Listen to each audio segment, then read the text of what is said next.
Uh, I use. When I say cheat, I mean use my dark magic to get an advantage that I'm not supposed to have.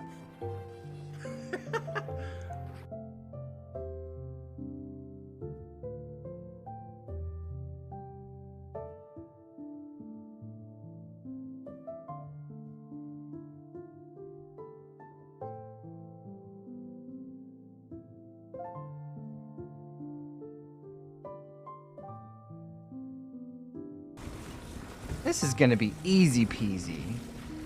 No issues here.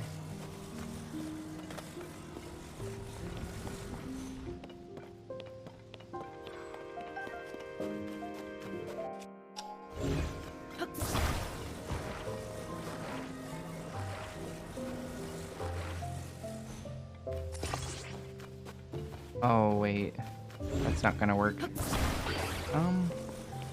We'll put it. That feels scary, but let's try it.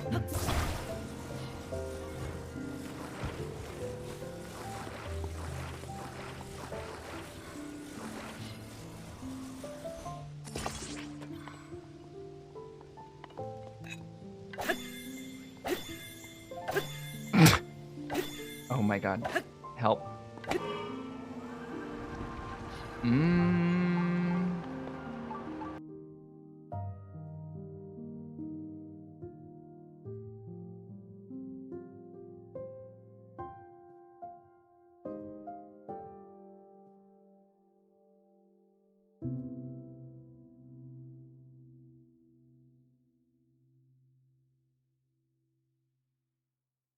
Stop you from getting to the star. That's true, I could do that. Actually. I mean, I have 3 of them, might as well. Hey, oh, hey, what's this? Wow. Wow. Wow. Wow. I'm never playing this again. If anybody asks me, the answer is no. Play it with other pacifists like me.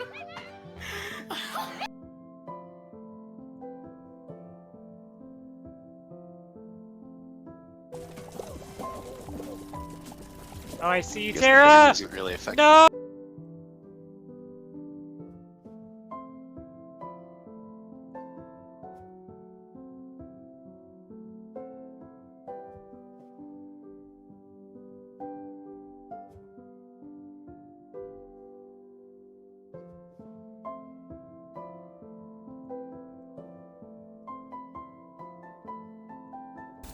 You're a baby. I'm gonna tell Caffeine on you, and he's gonna come here and beat you guys all up.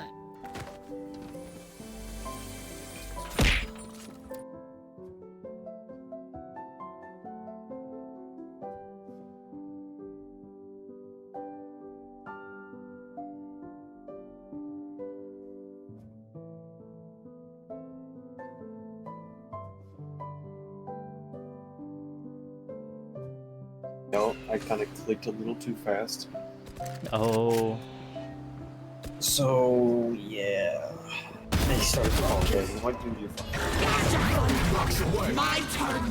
Flash! It just really makes me wonder because Wright again that this is What?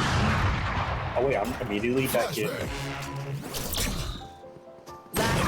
No! I shouldn't have peeked that. God damn it.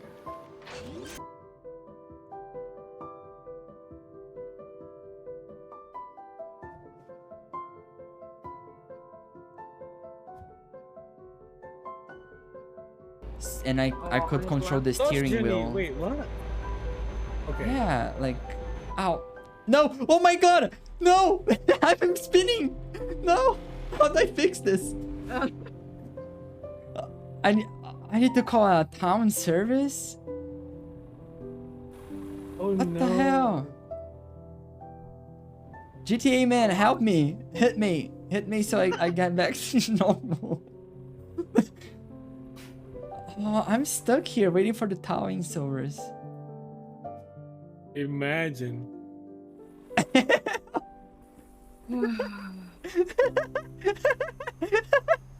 Oh, oh no, it hit me. It didn't work. It just damaged the trailer.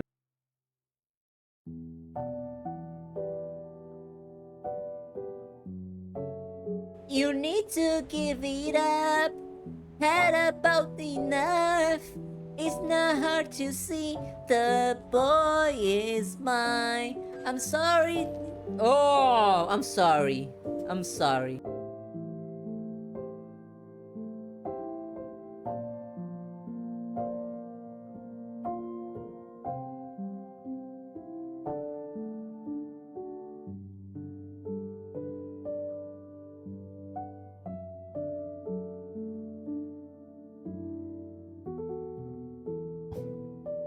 You're new. You're probably new to this redeem part. You need to know the redeem doesn't go like that, okay? It goes like this.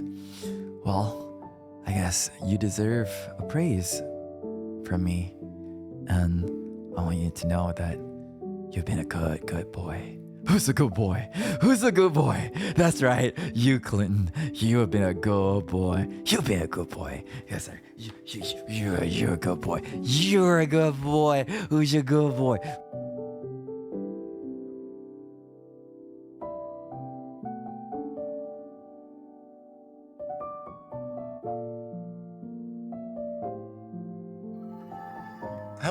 Hello everyone. How are you doing today? I decided I wanted to see lots of clips from various streamers that I like.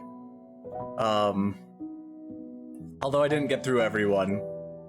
Just people that I regularly talk to, I suppose. Yeah. How are you all doing today? Congrats to Brox for getting first and Oat for getting second. Is Oat even still here? Oh well. And welcome in Jorah. How are you all doing? How are you all doing? We will stream some Ace Attorney soon. But for now, we can talk about some stuff. What is there to talk about? I've realized that, unfortunately, this next week is going to be busier than I would like it to be. Hello! Hello! Hello. Hi. Yeah, I mean, I should still be able to stream on this coming weekend. A week from... Oh, you're on your phone. Yeah, I can tell you're on your phone. You know how I can tell you're on your phone? Because the degree symbol calculator... the degree symbol is not an easy thing to do on a standard keyboard, but it is on a phone keyboard. So if you're trying to do like a caret or circumflex or whatever you want to call it. But yeah, it's gonna be a pretty busy week, I'm realizing. So yes, I should still be able to stream on the weekend. This coming weekend, and then the one after it as well. Then I'll have to take a break for that following weekend, and maybe even the one after it too. I hope not, but it might happen. We'll see.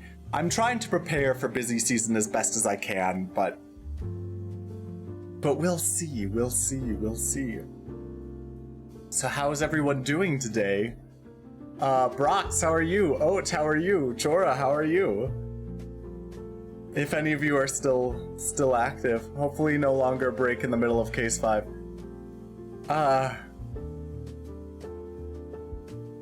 Well, there will be a break in the middle of case 5. Like, it's absolutely gonna happen. Like, there's no way around it, unfortunately. Because we're just gonna do the investigation today.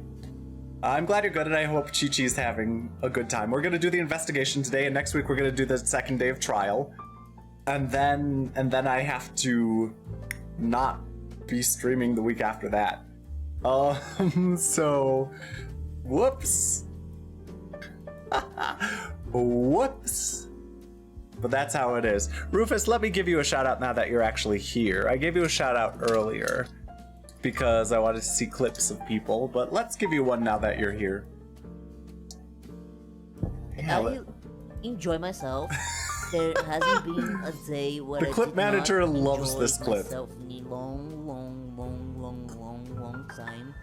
And it's Yeah, great the clip feeling. manager really Not loves this ironic, clip.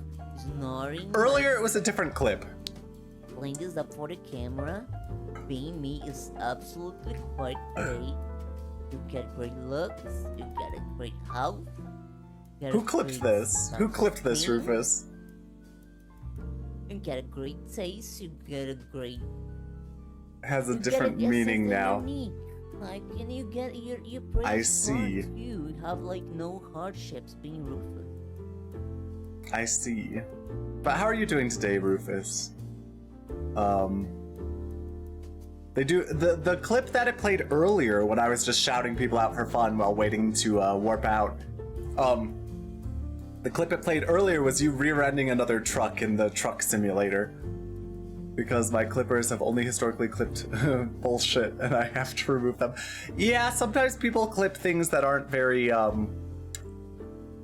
good clips, and so sometimes I delete those clips that people make.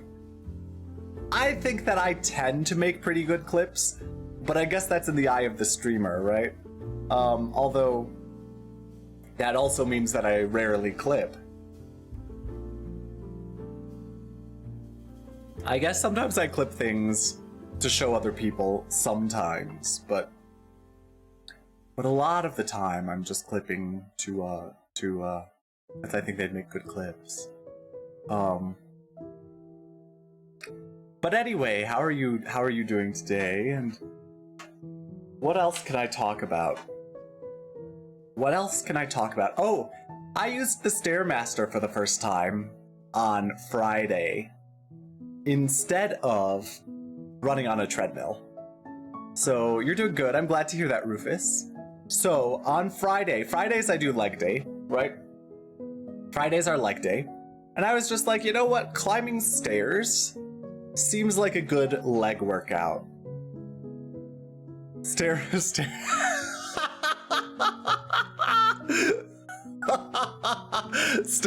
sounds like a ZOS enemy. Okay, alright, for some context for the people watching this stream.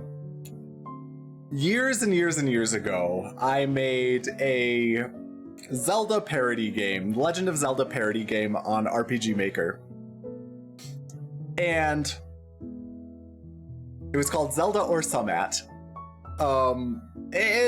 Influenced by a person on a forum who used Sumat a lot, right? And instead of something. Sumat, there we go, right? That word. There we go. It's on the screen now. But, it was influenced by that. But, there are a lot of enemies that sort of have weird names to them. Because it's a parody game and they're not supposed to have, like, standard names. You know, not supposed to have these standard names of enemies. And so I mess up the names sometimes, you know, make them different. And Stairmaster actually would be a phenomenal name for, like, a floor master on stairs. Oh goodness, that would be so good. That would be so good.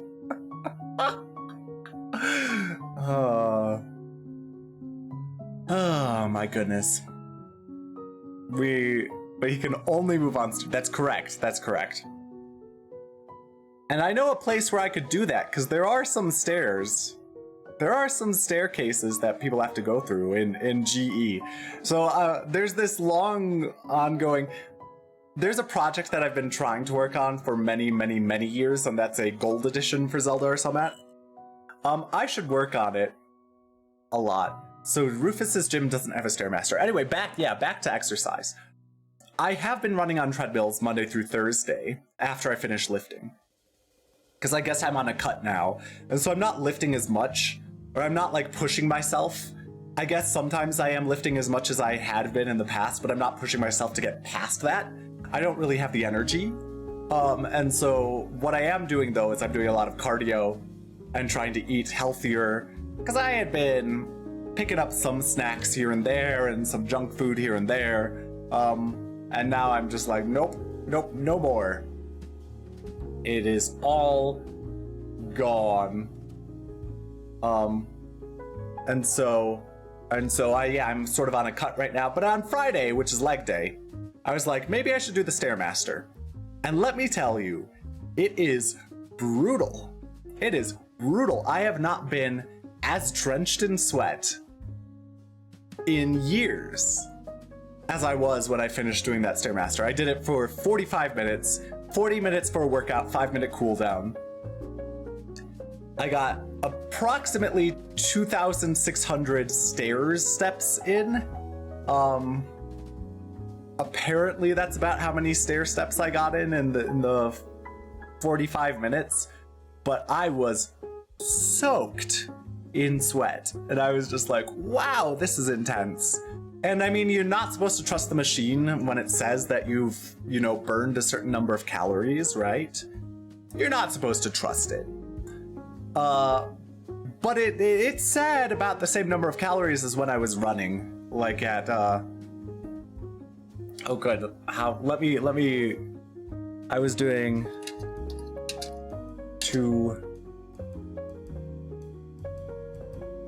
okay, so I had been running at approximately 6.2 miles per hour, which is approximately 10 kilometers per hour, right?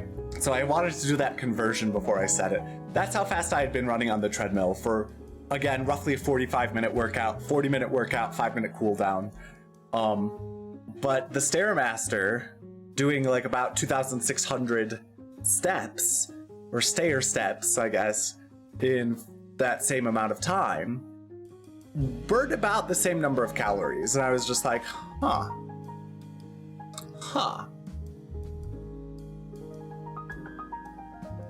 But I think the Stairmaster is probably a good idea if I want to continue with cardio and get my legs, including my glutes, a nice workout. And if I want to train for some of these trails around here that have high elevation increase, right? Get your legs in the game, right? If I want to go and do a, what's it called? A hike.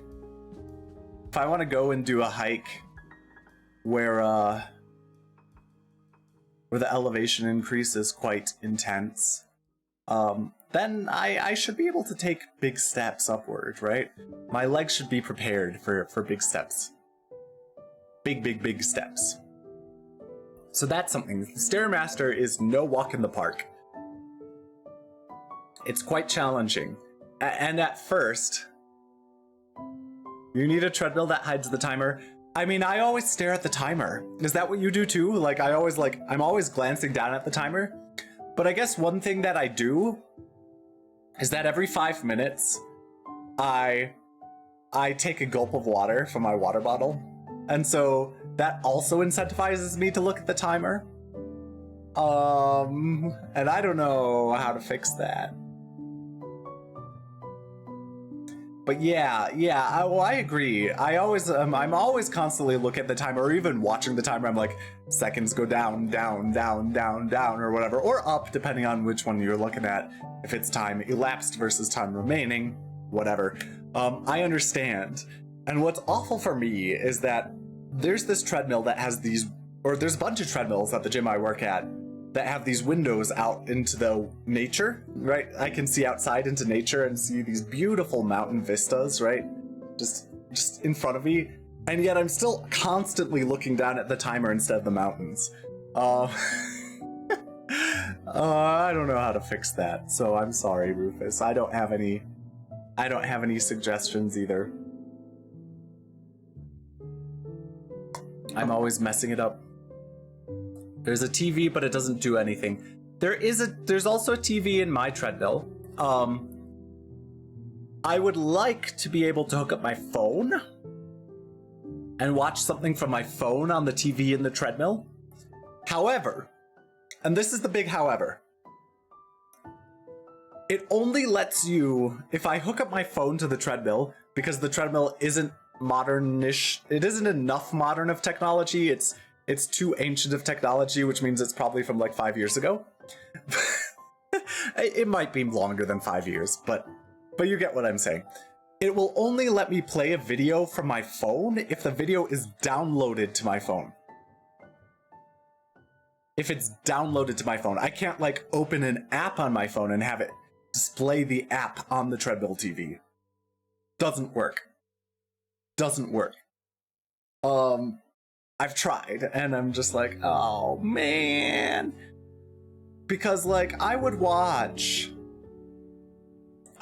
some anime on Crunchyroll even, right? Like I have the Crunchyroll app on my phone and I tried that in the past and yeah, but so you wouldn't be listening. Well, I have earbuds that I bring with me and I've listened to a podcast while running. I have listened to Lady Gaga while running. One time I forgot my earbuds and I was just listening to the music being played on the sound system in the gym. That was not the best day. But like if I could connect my phone and use an app from my phone on the TV, then I could listen and watch on the bigger screen rather than putting my head down. Oh, I have watched some of the Nintendo Directs on my phone while running. It's not the most pleasant, but it has been doable. You wish you could read instead, but running is too bouncy. Running is a bit bouncy. I don't know. I seem to be okay reading while running. But that's just me. I feel like I'm pretty good at reading things. I mean, like, in terms of reading things that are presented in a strange way. Like, if someone presents text that's written not, like, if it's upside down, or, like, reflected, or rotated somewhat, but not fully, like, I can still read it just fine, usually. And I'm learning that this is not a common skill. Like, this is not a skill that too many people have, and I don't know why I have it.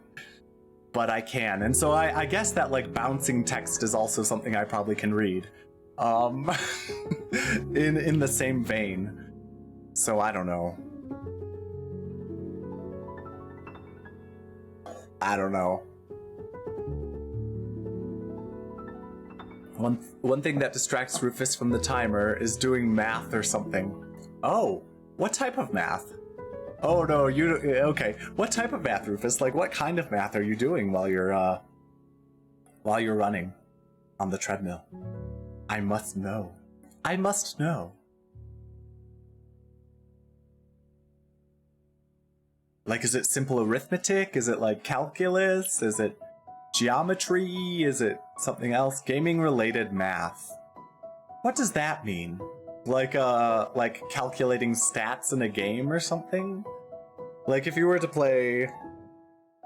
I can't say. Like if you were to play Fire Emblem, for example, you could do some math. Like often the game does it for you unless you're on like Maniac mode or whatever, right? And then it doesn't do it for you. Is that correct, Jorah? I forget. But then you have to do the math yourself. But sometimes it's also useful to do the math yourself if you can't see the math screen. I think of things I'm going to bring at the next Neopets Battle Dome tournament. That makes a lot of sense since you do that. That makes a lot of sense since you do the Neopets Battle Dome stuff, Rufus. So Jorah can't remember at Maniac. Well...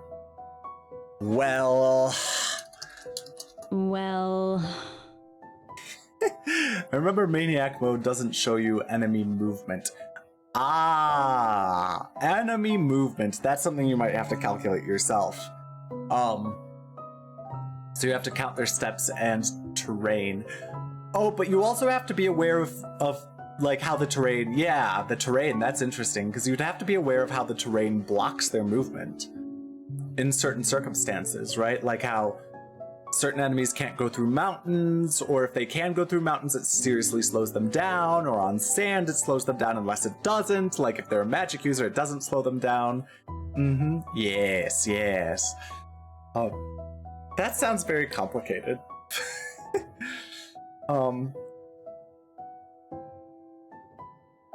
Fog of War. I don't know why I said Fog of War, but that's a terrain related thing that prevents you from accounting for things like that. Fog of War.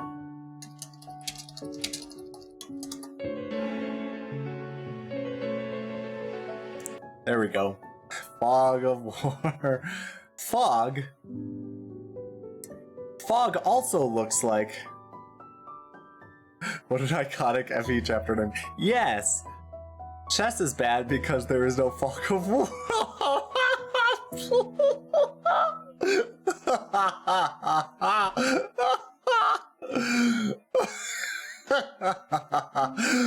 Oh god. Oh god. But I do want to replay Fire Emblem 7. I do want to replay Fire Emblem 7 at some point. Hello, Enjoy! How's it going? How are you doing today?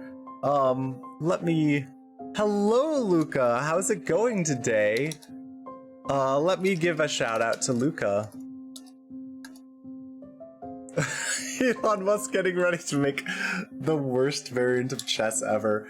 Yeah, I'm glad you're doing good, Enjoy. I hope you have a good day. Enjoy. How are you doing, Luca? Are you just peeking in?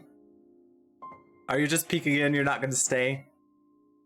Cause it's fine if you don't stay.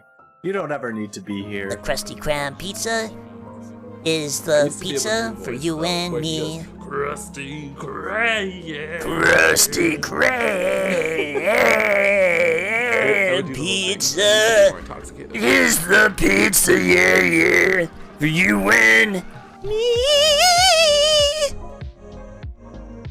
Yeah, that one. Luca, is there a way I can turn the sound down on those clips, on the clip manager? Because that was pretty loud. I mean, it wasn't just that one. Wasn't just that one. There are other clips that have been very loud, and it's not just yours. But sometimes I look at myself and wonder where I went wrong. Oh, no. Embrace the cringe, Luca. Cringe is good as long as it's not cursed. You are Luca Loud. That is why on my old clips manager, I tested the volume using your clips. That's... Luca, why is it so loud? Alright, so if you want to, you could name yourself Luca Lout. It's an inside joke between me and Jorah, because there was a stream. I used to stream way back in the day. This was a long time ago. Alright, let me tell you how bad this was. This was a long time ago, like at least 10 years ago. Probably more. I was streaming on a website called Ustream, and I was not very good at streaming. I didn't know what I was doing, and so I had a capture card, but I didn't know how to get and it was a capture card from years ago, right? Decade ago. Or more. And I didn't know how to get the audio on my stream appropriately through the capture card, because the capture card apparently didn't do that well. And so I took a sort of like, oh goodness, what was it?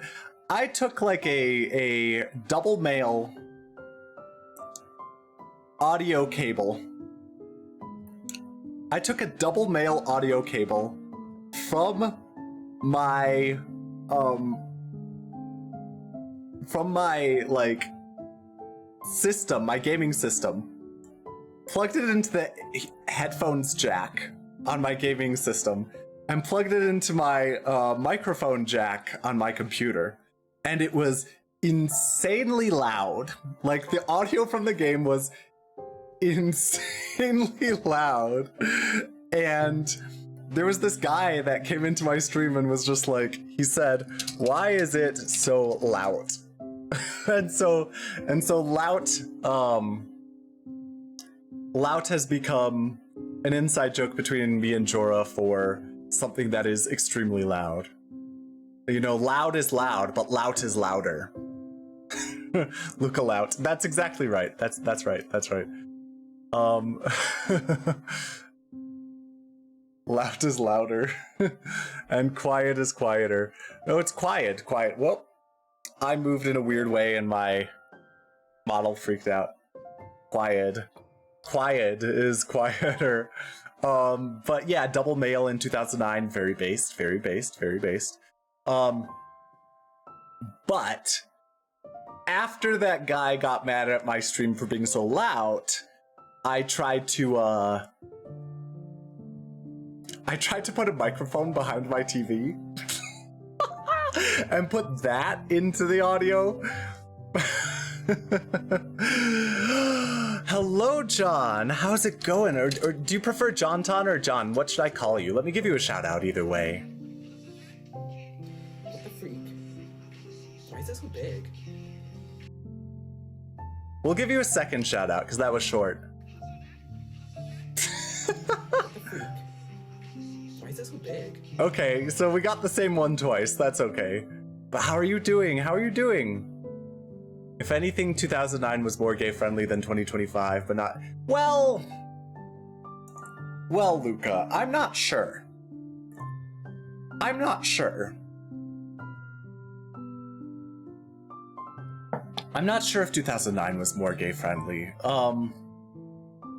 Was it 2009 when they had those, like...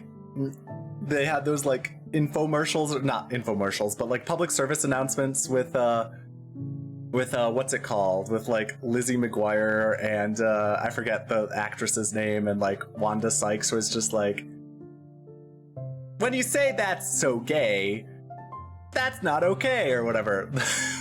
But like, you're doing okay, locked in hella on finishing up university locked in hella on finishing up uni projects. So I'm in the trenches right now, but well, good luck with your projects. Are they art projects? I think they are, like, because you do art stuff, right? Like, most of the stuff you do is gay apolitic. I mean, kind of, according to Twitch, maybe.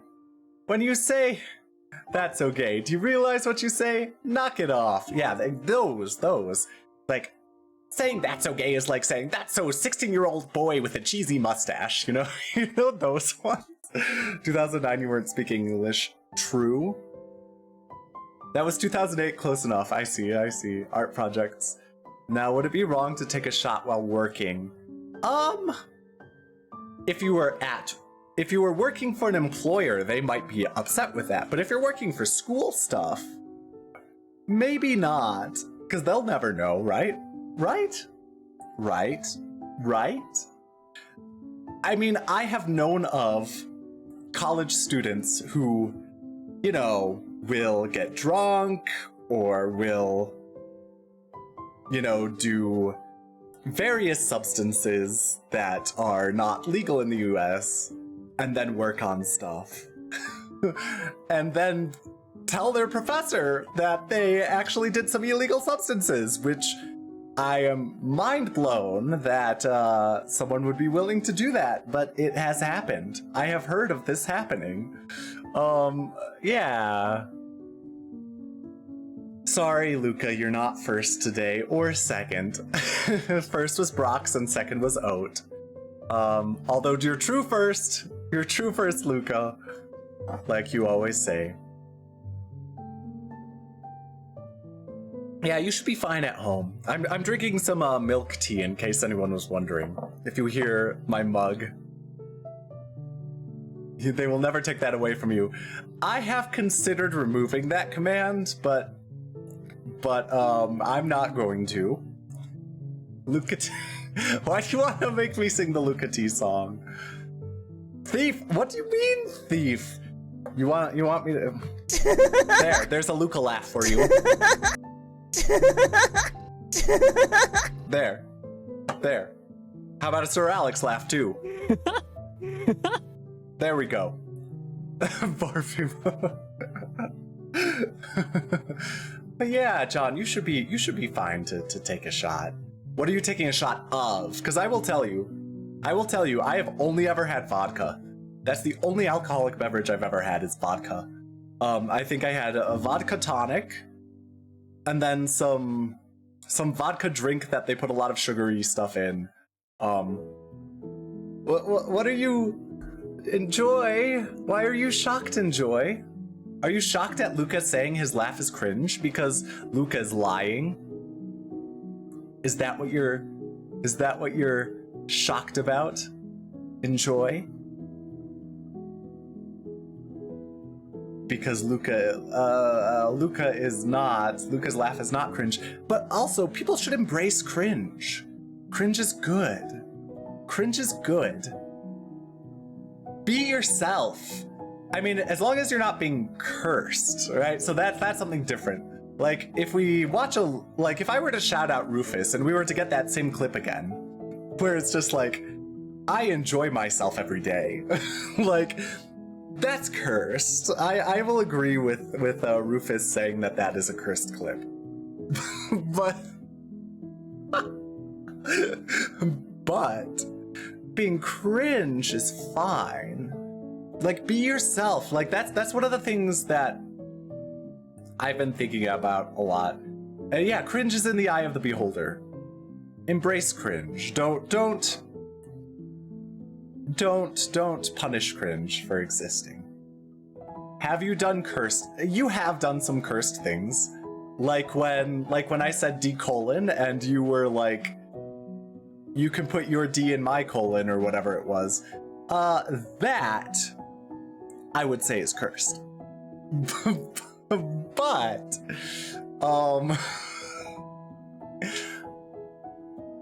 but there are cringy things. Yeah, that was funny. Okay, fine.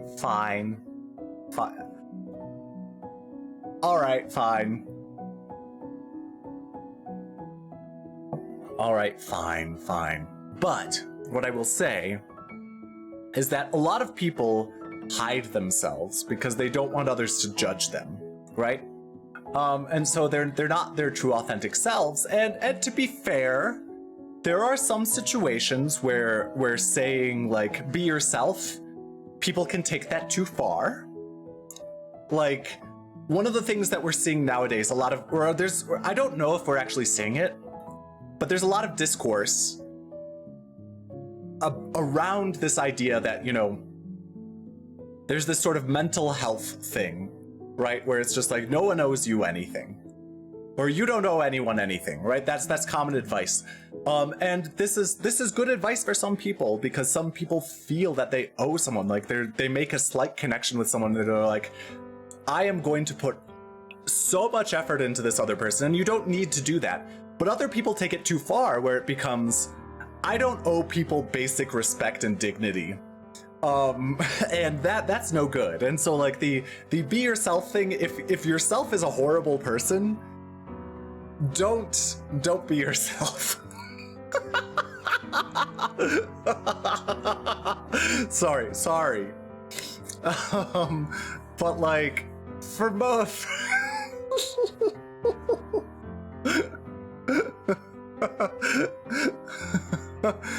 If yourself is a horrible person, don't be yourself. But also, you have to be careful that you're not judging yourself too harshly, because some people are great people and then they think that they're horrible. And so it's a complicated, sticky mess.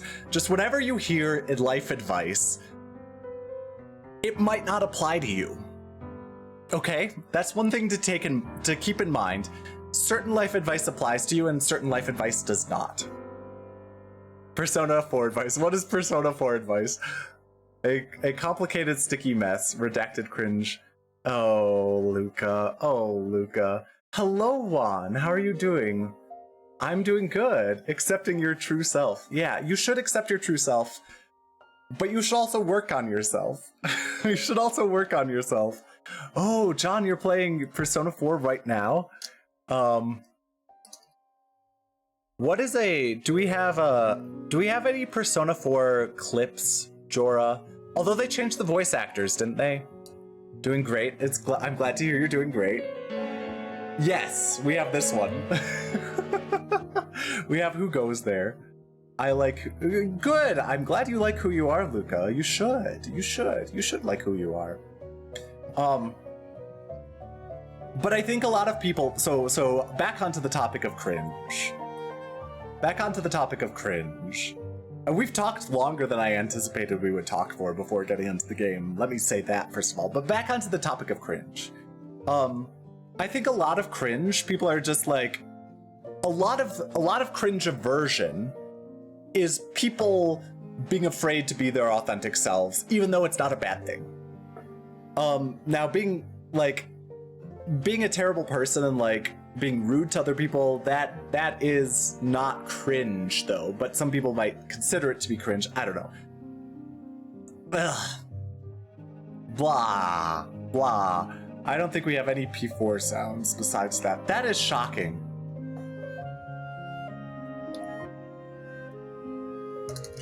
We have this though. It's time. Intellectuals, you Some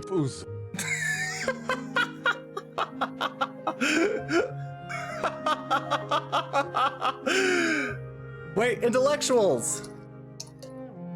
No, that's not. We have a bunch of Persona 5 sounds. But not many Persona 4 sounds at all. Maybe just the one. What lovely music. We're intellectuals, you know. Yes, intellectuals. But that's from Persona 5, right? I'm pretty sure. Alright. Maybe we should get into the game now? Should we get into the game now?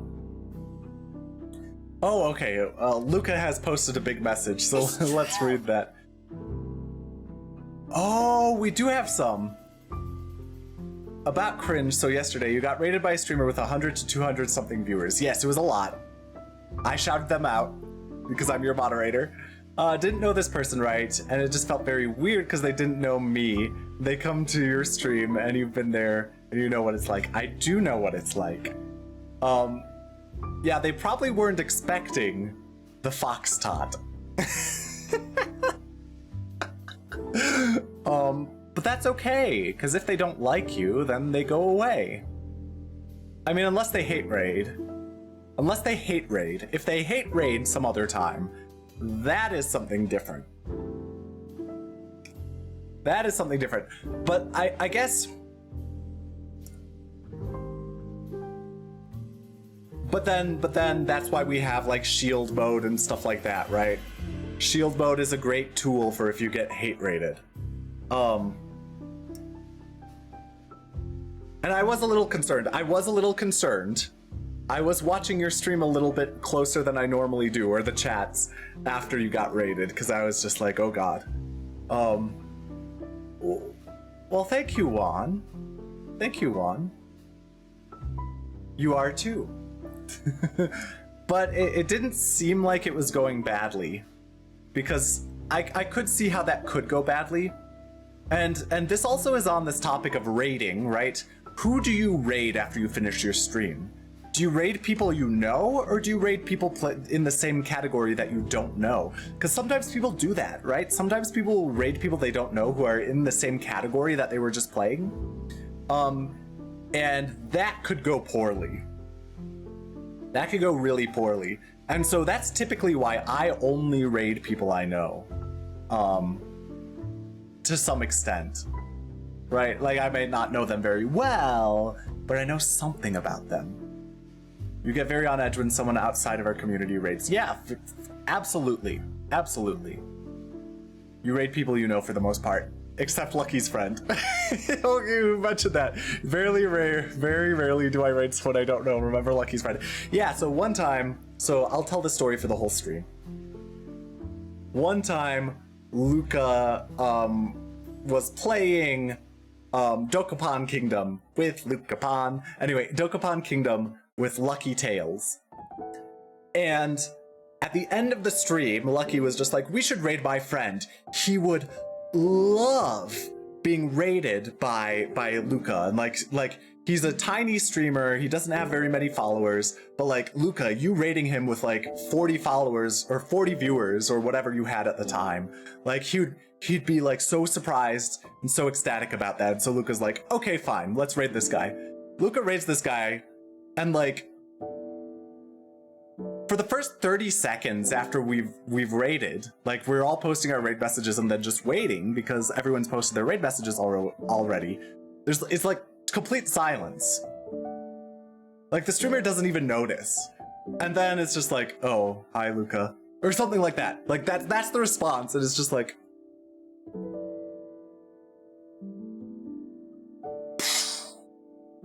right? It's just like, what? What? What? It's just like that's the entire acknowledgement of this like 30-person raid when you had like 2 viewers before. I mean, it would freak me out. Like honestly, I would be freaked out if I got raided by someone with at least like 20 viewers. That would freak me out. I mean, even if it was someone I knew really well. Well, it depends. Like if it's from Luca, if you were to raid me with like 30 viewers, I would kind of freak out, but not as much. Or like if it were Sir Alex that were raiding me, although I guess I'm not as familiar with Sir Alex's current community because I haven't gone to his streams as much and as regularly as I used to. But like even if it were someone like, let's see, who's live now? Keysme. If Keysme were to raid me right now, he has 35 viewers, I'd be kind of scared. Anyway, I've been raided. So Rufus had said that he had been raided by a category streamer in a past life, which was something that did not happen to him, and the raiders only posted emotes. So you started talking to them in the wrong language. Oh no. That's everyone in that scene. Talked about that last stream. One of the reasons why you quit. I see. That's fair. Brox. Yes, hello Luca, says the Brox. But yeah. Yeah, so that's another thing. Raiding can be scary because you never know. If people want to try to hate raid you, you never know when that's gonna happen. You could get bot raided as well. Which I think has happened to... I know it's happened to Luca. I think I've been follow botted before, too. And I'm not even a big streamer, right? Like, I'm a tiny streamer. I guess maybe not tiny, but I'm a small streamer. It's weird when... You know those... So, I'm gonna go off on another tangent and talk about more stuff. You know those, like, VTuber awards, like the Hidden Gems award, where it's just, like, small streamers, and they're like, we define small as someone who essentially doesn't qualify for partner. And I'm just like, really? So someone who has, like, 8,000 followers and, like, 60 viewers on average still qualifies as a small streamer for those awards, typically. It's just like, oh, okay. All right. It's like, all right. Sure. Stray bots happen to anyone, but you've never been follow rated. Yeah, I mean, maybe one day you will be. And that's why Seribot is a great tool to have. Good bot. So yeah. I am unapologetically myself, but it's weird. Like yesterday, when people outside of that comfort, or as I would call them, normie, raids me, then it gets mixes. It's mixed. Yeah. That is totally fair. I understand that. I completely understand that, because that's different from avoiding cringe. That is trying to protect yourself. It's trying to protect yourself from possible danger, because an average Star Citizen player, which is what you were playing yesterday, they might not be accepting of you and your identity and who you are and how you are, right?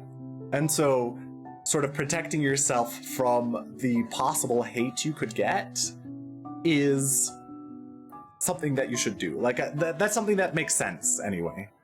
And I guess all of avoiding cringe is in some way protecting yourself, right? You're always trying to protect yourself when you're avoiding cringe. It's just there are certain circumstances when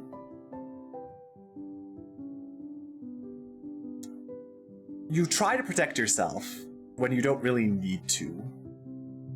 And it's a cost to you, right? It's a cost to you, right? Like, so this is getting back into that whole relationship thing, right? Where some people have like this sort of like anxious attachment style. And I know attachment style, some people hate talking about that. And I'm not trying to use it as an excuse for bad behavior. That's not what I'm saying. But like, if people have this natural inclination to anxiety when it comes to relationships, this natural inclination to anxiety when it comes to relationships, oftentimes they will try to not be themselves, to get the other person to like them because they're scared to show them their true selves to this person, right?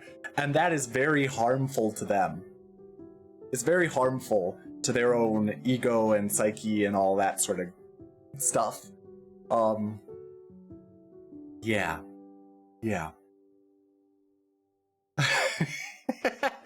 Oh, don't worry, John. I am an anxious attachment person as well. I'm trying to journal a lot, though. And I'm trying to, work on things. So, yes. But it even happens to me for like friendships too, and I'm just like, ugh. And I mean, like, I'm streaming today, but yesterday, like last night, I felt very like I just wanted to isolate myself from like everyone.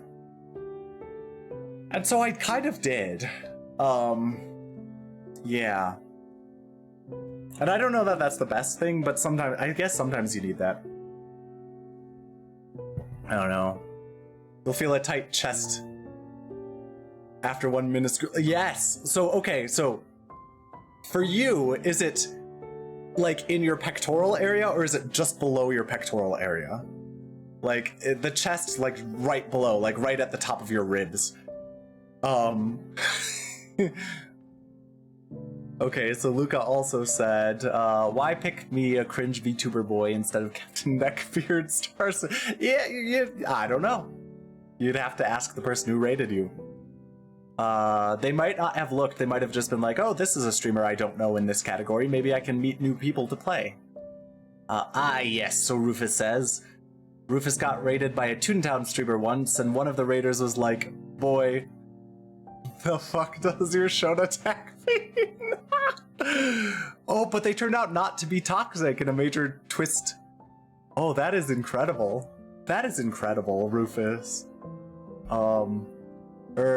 Middle of my chest, around the top-ish. Yeah, I mean, the same thing happens to me, where the anxiety manifests, like, at the top of my rib cage, like, right below my pectorals, I guess.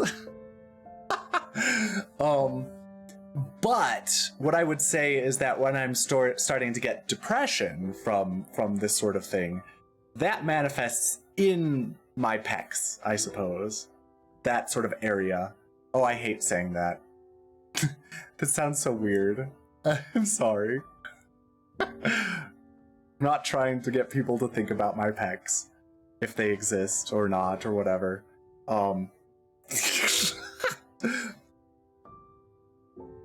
trying to use scientific terms, okay? Oh, let me go,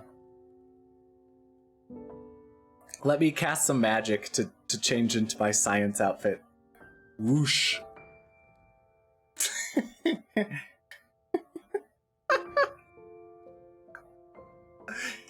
All right, everyone. I am just trying to use scientific terms. My pectoralis majoris, or whatever it's called.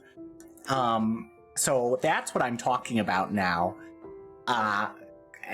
Why is Goldie your impression of a nerd, Luca? Goldie is not the only nerd who exists.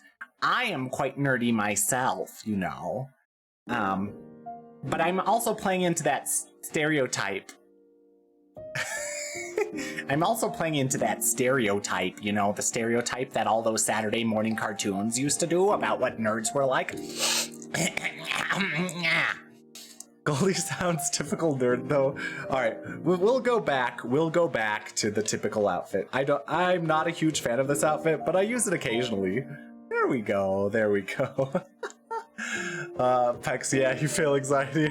Your man boobs too, Diva. Well, I work out a lot, though. So, I'll just say that.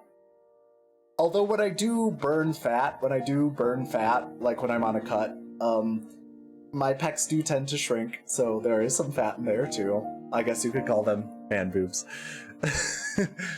You were such a nerd magnet in school, and so you were a nerd by association. Oh, so you would attract all the nerds? All the nerds would want you? Or want to be friends with you, I guess. Yeah, I mean... Okay, let's see. In high school, I was always hanging out in the art wing of the school. Because I was in band, and choir, and tech for theater. I was in lots of bands. I was in concert band, I was in jazz band, I was in pep band for the basketball games, I was in marching band, which played at the football games, right? And so all sorts of these different bands, and I was in choir, and I was tech for the theater, and so I was always in this art wing.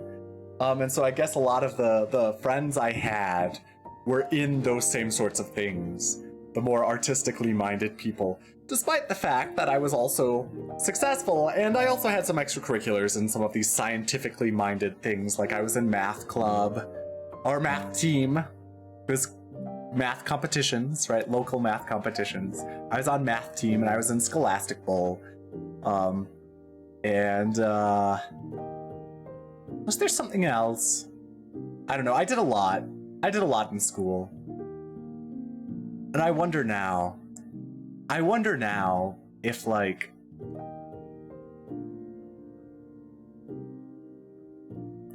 how my life would be different if I were to have done different things. Did I waste my life? Oh God, I should... No, it's part of my story. It's part of who I am now, right? Did I waste my life? Oh God, am I having like a third life crisis or something? A third life crisis? Because I mean, there's the midlife crisis, right? That everyone has. There's also a quarter life crisis, that a lot of people have as well, apparently. Although it doesn't get talked about as much. But it's just like, how would my life have been different? And there was a long time when I was grieving, like,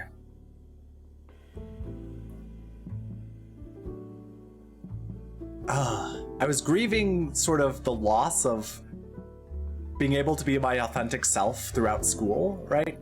Because, oh, this gets into being gay again. There was a long time that I convinced myself that I was straight, despite knowing that I wasn't. And I got really depressed around that time, like really depressed. Oh, what a surprise that I got depressed when I was, you know, hiding myself, right? Right? What a surprise. But then, and I was lying to myself about myself, right? Anyway, but depressed and suppressed era, exactly. You have the quarter, the third, and imagine you'll have the midlife. Yeah, you might, Luca. But like, oh goodness. Once I finally accepted that I was gay and started like being myself and being open about being gay, it was just like, wow. I wonder how life would have been different if I had been open like during high school. Like maybe And then maybe I wouldn't have been able to date anyone in high school, like any guys, because, you know, society wasn't very accepting at that time. Let me just say that. Like, there were a couple openly gay people in high school, and they were treated pretty poorly when I was in high school. And so I do wonder if, like, well, now that I think, there was this guy who I'm pretty sure had a crush on me in middle school and high school. And I found out later he was gay. And so maybe I could have been with him, I don't know. But it's just this thing that I wonder, it's just like it's just like all these people, so many people experience like silly relationships in high school, and often they are silly. He was okay. I will kind of admit that his younger brother was cuter, and his younger brother's also gay. But that's a different story. It's been so long, like I haven't seen either of them in like years and years and years, but you know. But like all these people, so many people have like these silly little relationships. We weren't even in the same state, Luca. But all these people have these silly little relationships. They don't work out because they're children, but they learn something, or they can learn something from that. Like, there was this one guy that I knew in high school who would have a new relationship, a new girlfriend, like every 2 weeks. And I'm just like, you're doing something wrong, man. You're doing something wrong. But like, maybe he learned from that, right? Maybe he got to experience some stuff and learn from it at that age, whereas I didn't. You know, and I had to mourn that for a while. And I wonder now. So how things would have been different, and maybe if things were different, I still wouldn't be happy. I don't know. I learned from oh, I'm sure he had more than 6 in high school. So Luca said, I always think that, and I would like to imagine that it would have been better for you. Yeah. So Rufus said, I've been asked about guys I found handsome in high school, and no. I'm straight until I get the hell out. Yeah. I think a lot of people also did that. I mean, it also depends on how accepting things are. Like, in certain areas of the country, in certain areas of the US, let me say, they're very accepting, and like children nowadays, like high school aged kids, are more accepting than they were like 15 years ago. Yeah, 15 years ago. So it's just like, well, some people are out and they have relationships and they're celebrated by their peers, or not celebrated necessarily, but they're treated the same. And it's a question. You're constantly mourning your life instead of living it. Yeah, that's sad. You do need time to grieve and heal from that, right? One of the things, though, is you should experience your emotions. Now I'm wondering if we're even gonna play the game today. Because this is... But anyway, you need to experience your emotions. Like, you can't avoid your emotions. That's bad for you. And so...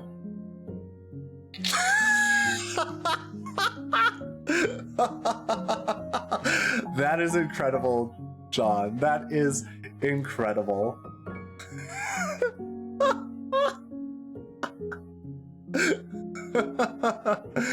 But yeah, but like, and that's one of the things. I'm saying this as from the perspective of I'm trying to follow the advice that I'm giving now, right? You need to experience the grief, you need to experience the sadness, you need to experience the anxiety, and learn not to avoid it.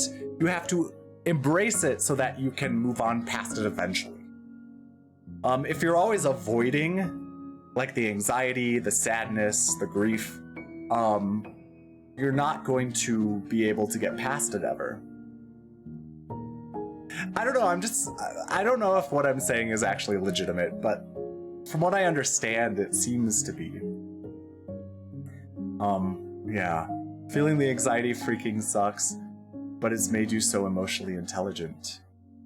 Ah. So John, here's a question for you, specifically. Do you know how to set boundaries? And I'm not asking because I'm going to teach you how, I'm asking because I want you to teach me how. If you know how.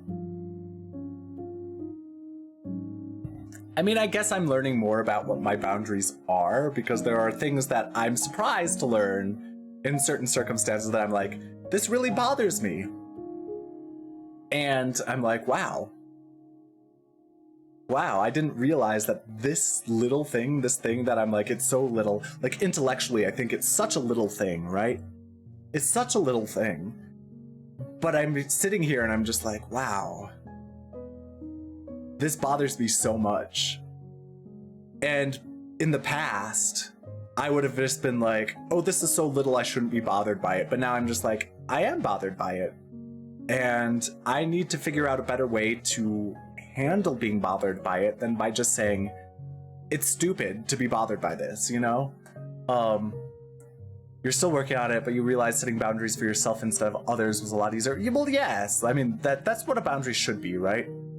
It should be something that it's an action of your own rather than an expectation of someone else acting in a different way. Although, I mean, they're related, right? If someone treats you poorly, they could be crossing a boundary of yours, but how you handle that is just like, okay, you've crossed this boundary, and so what I do is I no longer interact with you in the same way. Because you've crossed this boundary, right? So, yeah, I guess. Just learn that you can't control others, but you can control yourself and your time. I mean, that's a good perspective on it. Thank you. So Rufus was feeling like he wasted his uni years not making friends, even though at the time he knows 100% he wanted to get back home because he was broke and it was hours away from home. And he stopped hanging around that one person and the feelings stopped. Yeah, there are some people. So I've heard that they're, how do I word this? Some people have that effect on a person where so what I've been hearing and what I've been trying to learn myself is that oftentimes for people like me who get anxious about relationships, any kind of relationship, including friendships, right? Although not every friendship, but certain friendships, like if you want a deep friendship with someone or something a little deeper than just like, hey, let's play video games once every year or something, you know, I don't know. But if you want something a little deeper where you can have some emotional connection, I would say, not just like a casual whatever thing. Anyway, if you want some sort of connection, you often get addicted to people stringing you along and treating you poorly. Inconsistency is what it is, because your nervous system will freak out. This is what I've heard, so I don't know, I'm not an expert on this, but what I've heard is that your nervous system will freak out when they're not giving you what you want them to give you. And then when they do give you a little breadcrumb of what you want them to give you, you get this rush of chemicals, the happy chemicals, because you're just like, oh, I'm safe now. And then they go away, and then your body craves those chemicals again, and you get all nervous, and then they come back and give you another little breadcrumb, and you get this rush of those happy chemicals again. And so, like, it actually literally becomes like an addiction, where you're craving the hit of them choosing you, so to speak. And so when there are people that are inconsistent, or, you know, like, I don't know if this is exactly what happened with that one person, what I'm describing, but that sort of thing, like, it's hard to deal with it when it's like this addiction, when you're constantly thinking about them because you want that joy they bring you, but they rarely give it to you. And so, yeah. And so it's hard to break away. It's hard to break away. But once you do, often you feel so much better. right? Because you're not having that, like, your body is not doing the I'm unsafe, everything's bad constantly until you get that hit once every like a couple days or whatever. Yeah. I don't know.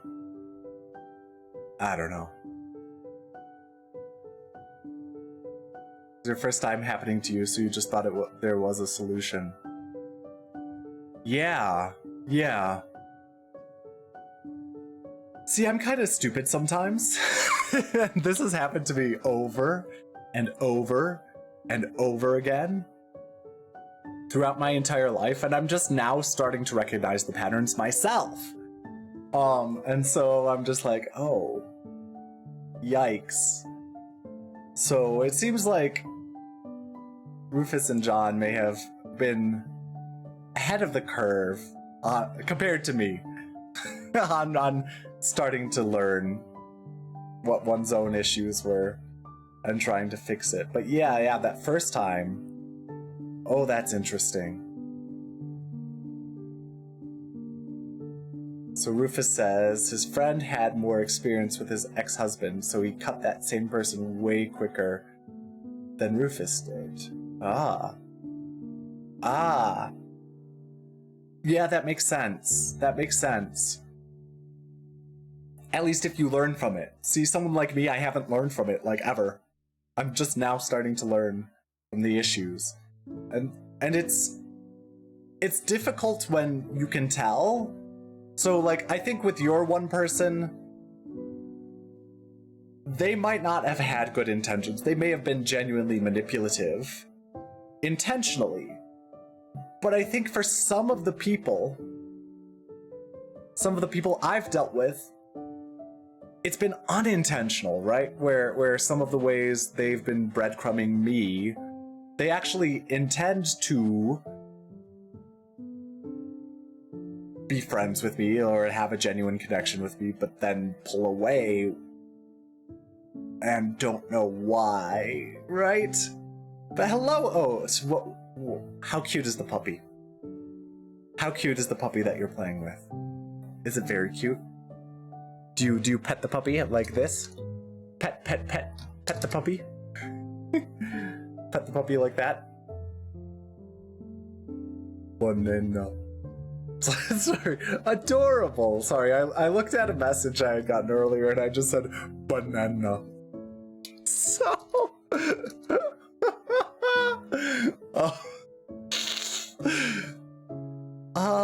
sure, why not?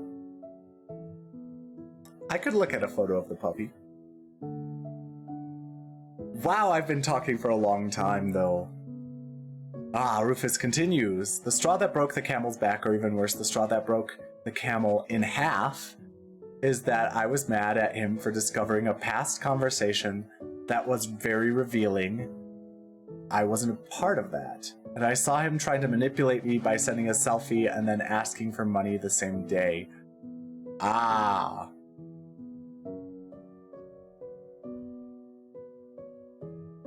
I see. Manipulate, yeah. So I think Rufus, with your person, that person was genuinely manipulative. Like, intentionally so. Whereas I think a lot of I have dealt with some people who are intentionally manipulative, and it's very easy for me to cut them off when I learn that they're genuinely manipulative. Like, they're intentionally manipulating me. Or trying to manipulate me. I just cut them off. Boom. I'm fine with that. But if it's unintentional, like because one of the things that I've learned recently is that if someone doesn't follow through on their commitments, like if they promise me something, or it's just like, oh, we should do this thing, and I'm like, yeah, let's do it, and they're like, okay, let me take care of it, and then I never hear back from them, that really bothers me. And I'm surprised by that. I shouldn't be, but I'm surprised by that. Now with someone like that,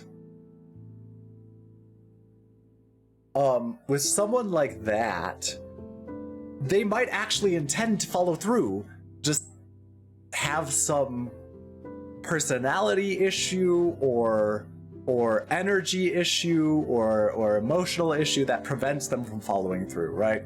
Where they sort of give up on following through. And so that's like, and I can forgive that. I can be very patient for that. But if it keeps happening over and over and over and over again, like I can't handle it, what it builds. Even if they intend to follow through and just never do after so many chances. And I think that's part of the reason, that's part of the cycle though, for me, which causes things to go bad. Anyway, whatever. But hello, King Maxwell, welcome in. You are adorable too. Are we in any of the same Discord servers? I do not know, Oat. I'm not sure if we are. That's unfortunate.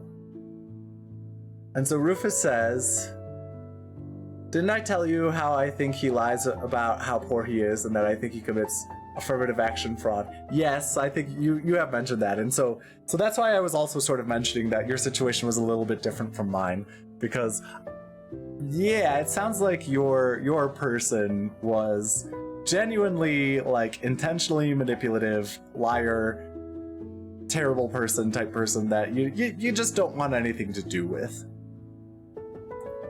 For me, I find it harder when the person has a genuine interest in being a good person, or not even just being a good person and like having a connection with you and then doesn't ever follow through on it. And that sounds silly because you're just like, if someone has a genuine interest in having a connection with you, how could they not follow through on it? But there are ways. And maybe they're just really good at lying to me, I don't know. But hello, Gemstar, let me give you a shout out too. How are you doing this morning? I should speak with Gem more often. Gem is a good person. Anyway, here's a clip. Here's a Gemstar clip when it eventually shows up.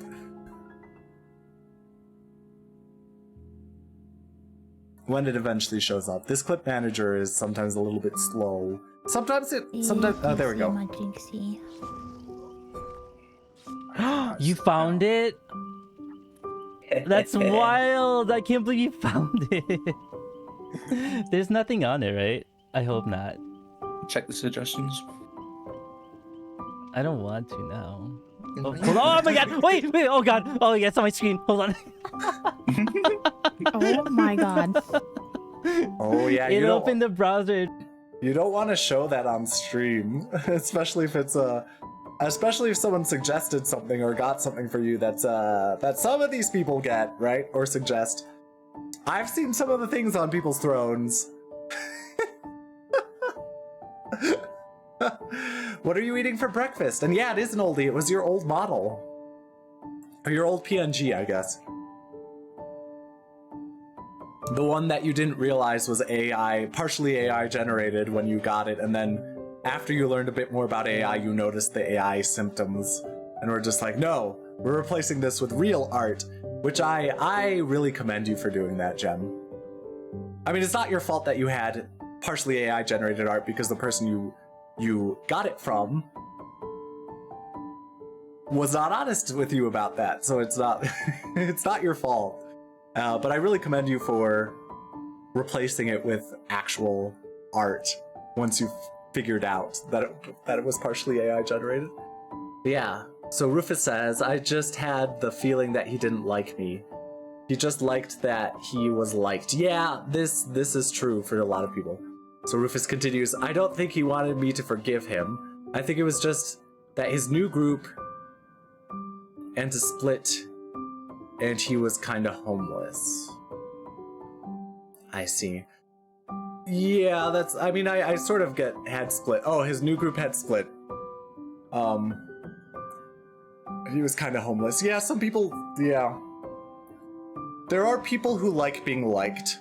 And that's also another issue for a lot of people who have this sort of anxious attachment where someone like gives them any sort of, what is it? Someone gives them any sort of like affection or validation or something like that, and they're just like, ooh, this person validates me, or this person shows affection, and they get attached. Right? And so that's part of this vicious cycle where some people want their own validation, and so they give validation to someone else who gets addicted then to the validation they received and the inconsistent validation, and so, you know, they will give tons of validation to the other person. It's this vicious cycle. You're having a breakfast egg wrap. Ooh, that sounds nice. That sounds nice, Jen. But yeah, I mean, it's rough. The world is a rough place sometimes. So if someone like becomes homeless, yeah, they shouldn't manipulate you, but like at the same time, they might be trying to survive. But yeah, they shouldn't manipulate you. I'm not saying that. Ugh, it's bad. It's a bad situation. Ugh. Although often it's that own person's making in situations where a person is like this, right? I'm not saying that homelessness is genuinely like that for most people, but like for this sort of person who is manipulative, like intentionally manipulative, I should say, because there is unintentional manipulation, and lots of people engage in that, myself included. I've done it before. It's a hallmark of these insecure attachment styles. We all manipulate each other unintentionally just because we're not secure. We're not adults in terms of attachment, right? But that's why I'm making this distinction between intentional manipulation and unintentional manipulation. But not to say that unintentional manipulation is not bad, it is. But you got a Steam notification for a report you made, and you know it was X oomph's oomph. Oh god. Oh god. I hope his community ban is permanent because it's about time. It should be. It should be. Something like that, yeah. That should be a permanent ban, in my opinion. Like we're seeing the rise of certain groups that have been not on the rise or that have been suppressed for a while, and we're seeing lots of things revert back to bad situations.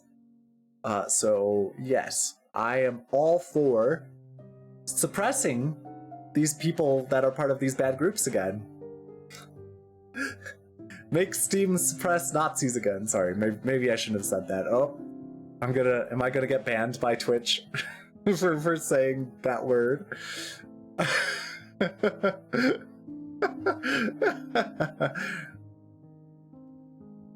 Like, you're not under the political category and you said that word. Or YouTube even. YouTube might be like, well, your video is blocked in Germany and the United States or something. I don't know. We'll see. We'll see. I did get a copyright. I did get a copyright thing on YouTube for a VOD I uploaded once, but they were able to remove the offending audio for me. Unfortunately, probably using an AI tool, but and then remove the copyright issue from my accounts. That was nice. That was nice. It was like 2 seconds of audio when I opened up someone else's stream once. Yeah. Oh goodness, we're already an hour and a half into stream, and I haven't started the game. This has been nice though. I enjoy having these conversations, but I haven't even started the game. Maybe I should start the game now. This is one of those games though where I can't interact with people all that much because I'll be reading and voicing a lot of stuff. I can still interact with people, but reading and voicing, just chatting sessions are nice. They are, Jem. They are. I enjoy doing it. And I know some of the people I enjoy watching the most are these people who chat about stuff like this, these sorts of topics. Like Jem, actually, remember Jem, the first time I was in your stream ever, and you were talking about your experiences being in an open relationship and how, what was it? Or poly, maybe, instead of open, maybe that's what it was, and how, yeah, I was just like, ooh, what was that like? And that was super fun. Maybe I shouldn't have mentioned that, but like, yeah. But anyway. Sorry for mentioning that. But Rufus uploaded a video to YouTube once knowing he would get flagged. And yeah, I don't care. Take 100% of the money that you don't even make. You're not sacrificing your punchline. That's so fair. You're not sacrificing your punchline for like what? 10 cents? Right? Yeah, that's when you were playing Chainsaw Massacre. Yes.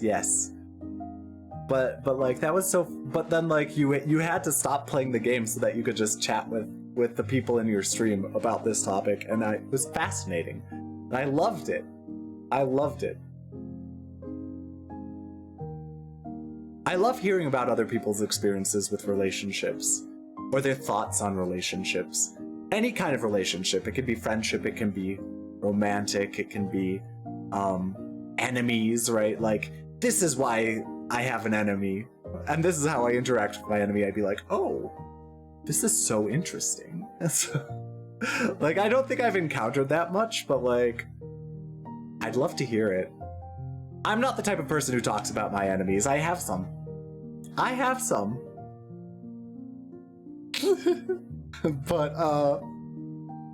I don't talk about them much because what's the point? I want to... My perspective on enemies... Alright, let me talk about my perspective on enemies. My perspective on enemies is to try to not have them involved in my life in whatever way possible. Like, not even think about them if I can avoid it. So yeah. There we go.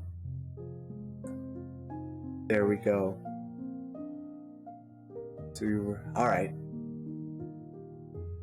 I feel like it is now time to start the game. We'll be playing for a while.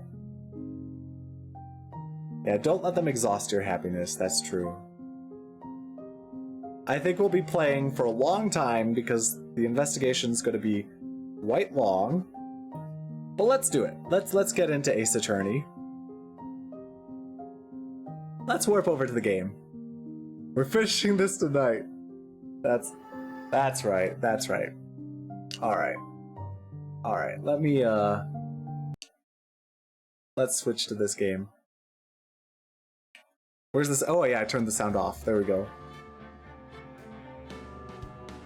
Alright, let me change the category. I actually remembered today. To change the category. Or, if I find it, there we go.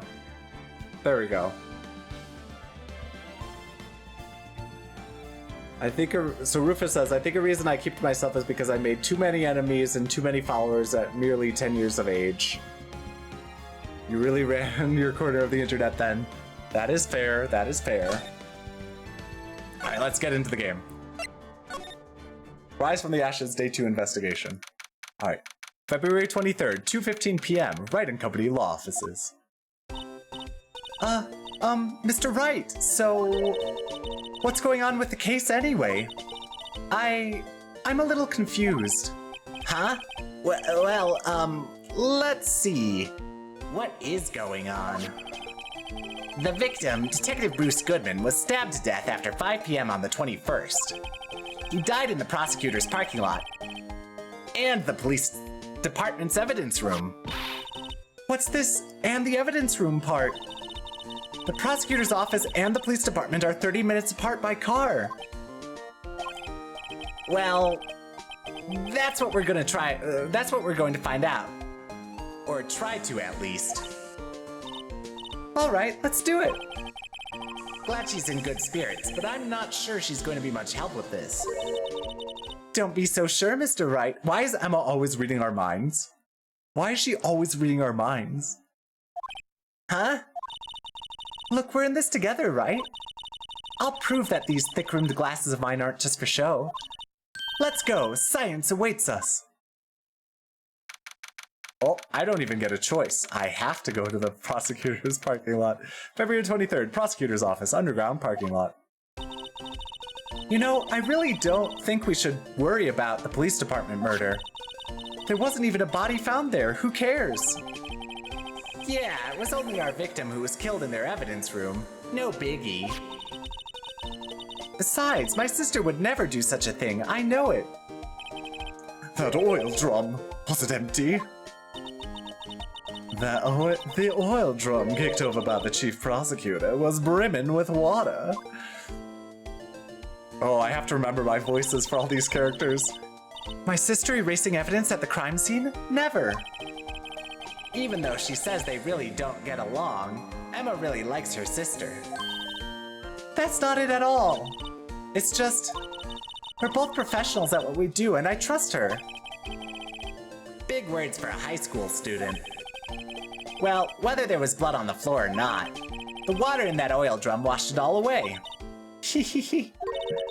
Ignore the strength of my science at your own peril, Mr. Wright. Huh?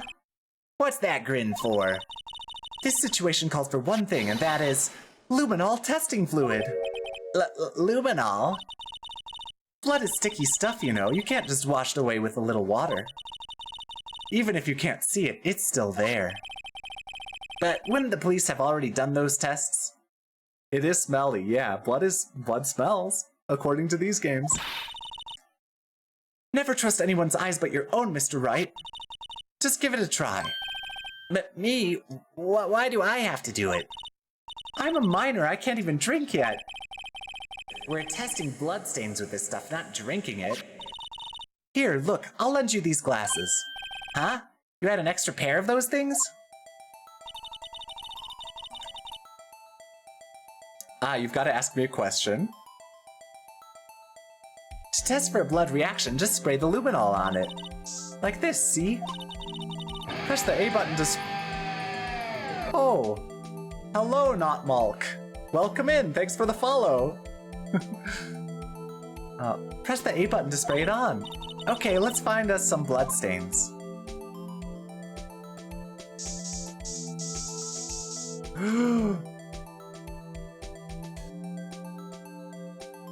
Do you get the deck with Koshiro, or do you get to start a deck with Takeru? Oh my god.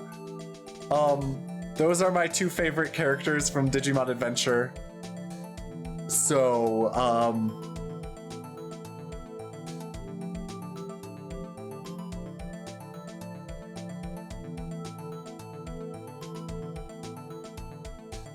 I don't know what their cards do in the game, though. That's the problem. And so the only judgment I would have is whether I like the character or not.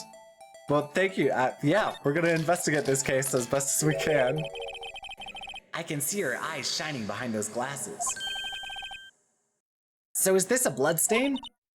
It's so, Emma, you're shaking.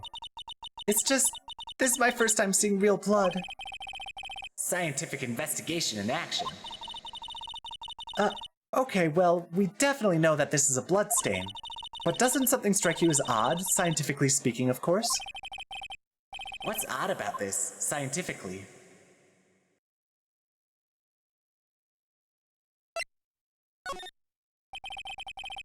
The perpetrator and Detective Goodman fought here, right? Don't you think there'd be a little more blood? I definitely think so. I mean, look at all the blood on the sole of the victim's shoe.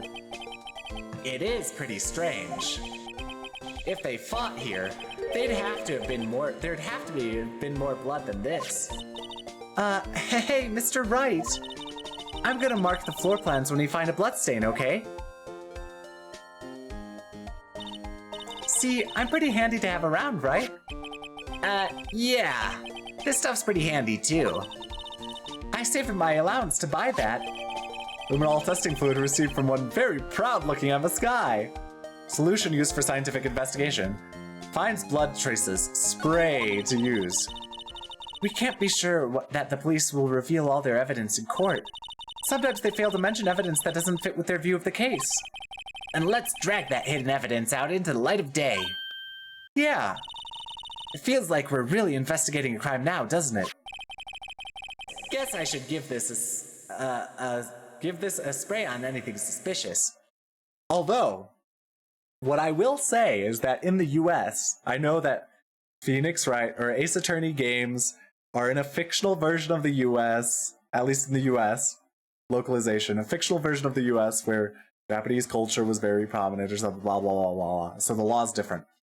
But in real US, right, in real world US, hiding evidence that's useful for the other team is illegal. Like that's, I mean, I'm sure people do it, but you're not supposed to. You're not supposed to do that. So, oh well. Japanifornia, that's right, that's right. Ha! I don't know. Oh, it's her.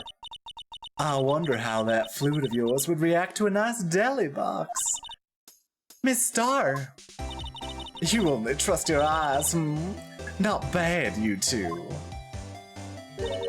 This day old deli box is on the house. Sorry, it's just that kind of lead in doesn't really get my mouth watering.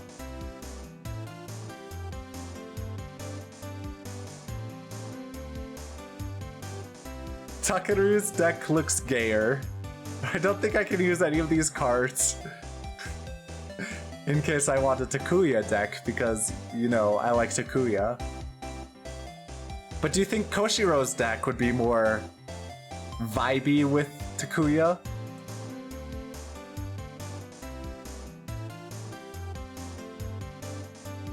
Sorry, it's just that kind of lead-in doesn't really get my mouth watering. Oh, let's talk. You certainly put me in a tight spot today. My apologies, Miss Star, but no, it's okay. It was my fault. Oh, we know. I witnessed everything from that security room right there. But I was afraid that wouldn't sound convincing enough, you see. I was wrong to think that. I'm sorry.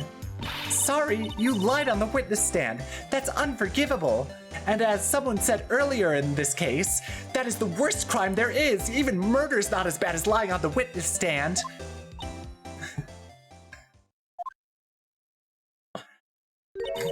Little girl, don't forget what's important here. Even if the place I witnessed the events from was different, I still saw what I saw. I saw Chief Prosecutor Sky stab a man in cold blood, and that testimony still stands.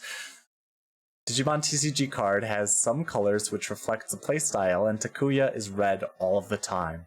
Takeru's deck is blue, yellow, green. What about Koshiro's deck?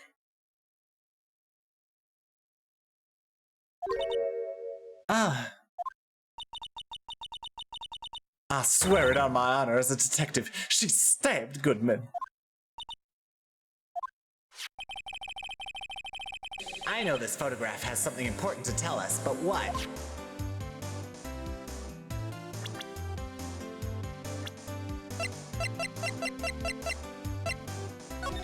Not this one. This one. Yeah.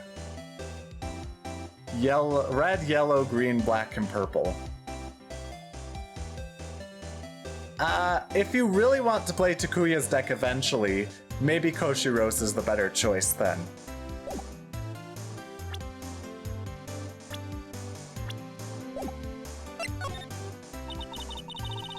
So you were a detective, weren't you, Miss Star? Yes, it was a long time ago. Well, 2 years ago. No matter how hardened the criminal when they faced me, they coughed it up. Oh, the cough of Queen. She's 31. And she thinks 2 years is a long time? Eh, whatever. They coughed it up. Coughed it up? They confessed. They babbled like babies. You know, I may seem like a demon sometimes, but I can be an angel too.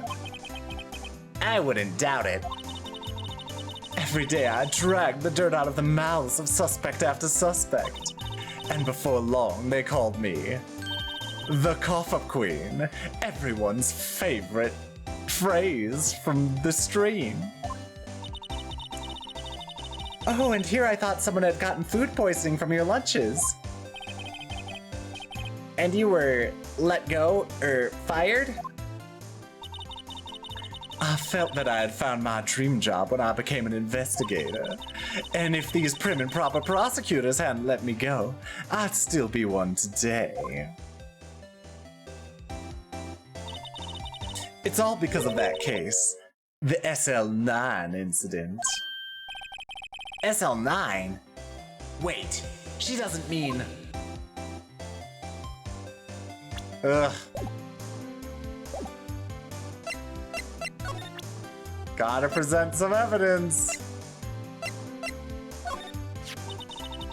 If you think about it, I could have taken that picture from the guard room. But even I get flustered sometimes. So you went straight to the scene of the crime? I rushed towards the chain link fence in an effort to stop the murder. That's when I took this photo, yes. In other words, 5 minutes after the crime? Those 5 minutes are the whole problem. The hole in my testimony, as it were. The 5 minutes weren't the problem, Miss Starr. You lying was the problem. Listen, little girl, I've had my testimony disregarded before, and I wasn't gonna have it disregarded again. Just like that time. That time? Ugh.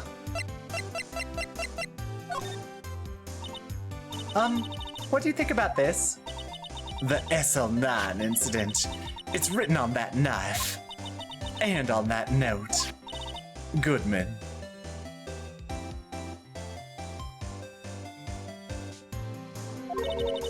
Goodman was the head detective on that case, you know. Really? That knife was evidence for that case. The murder weapon.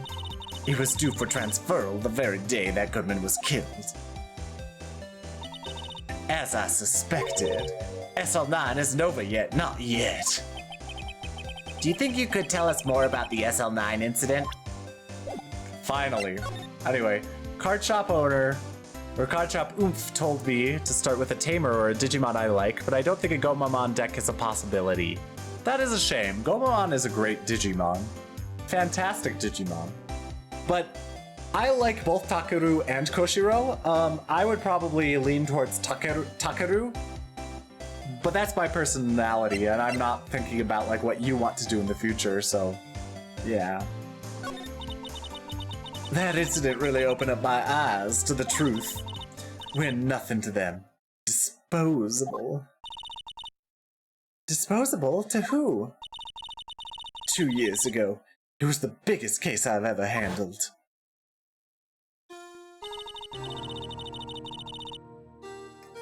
Oh, what did you have for breakfast, Luca? Or what did you get for breakfast? The police and prosecutors were desperate for decisive evidence. So, they didn't solve it? On the contrary, it was solved quite cleanly. The criminal was caught and executed. Executed? Yes, the criminal got what was coming to him. Doesn't get any cleaner than that. Sausage biscuit homemade. Oh, that sounds really good. The only problem was, they never did find decisive evidence. Not a shred. What? But the criminal was executed, right? On the basis of evidence, of a sort. Made up evidence. What? You mean they executed someone with fabricated evidence? The best part came several months after the trial. Every detective involved with the case was dealt with. Some were demoted to patrolmen. Others found themselves out of a job. And you were one of those?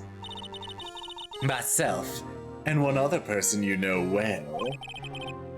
Wait, could it be? Exactly. Detective Jake Marshall. Oops, I mean, Police Department Security Detail Officer Jake Marshall. As professional detectives, we investigated that case from every angle. Jake was particularly determined. And then, it was over. He was demoted. However, he hasn't forgotten, and neither have I. You haven't forgotten SL9? There was another side to that case, a hidden side.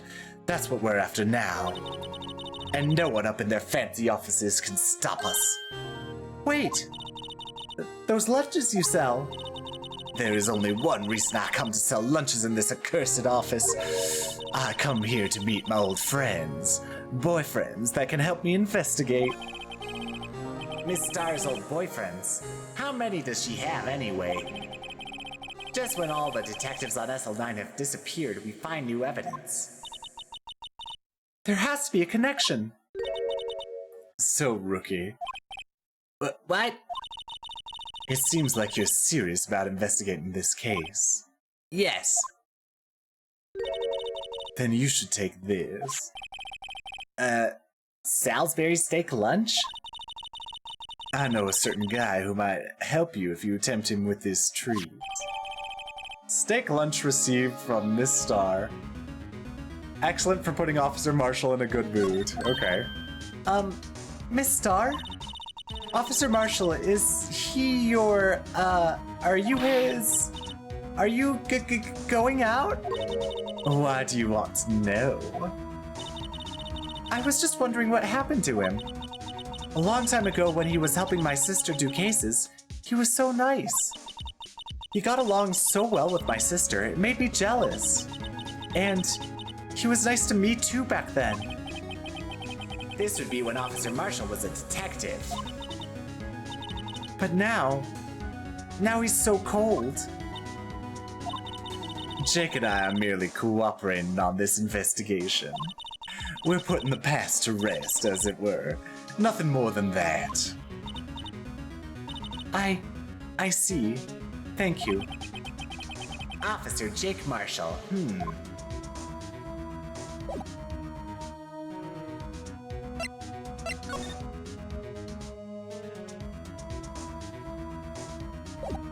Is there other blood I'm supposed to...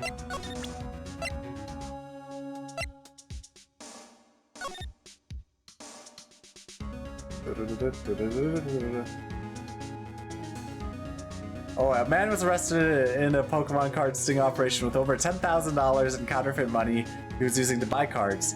He used the fake cash to trick scalpers on Facebook Marketplace. Oh. Yeah, that sounds good.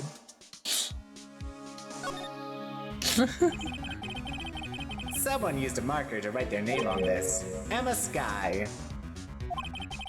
Don't tell me you bring this with you everywhere you go. Well, you never know where something might go down. Just what kind of world do you think we live in?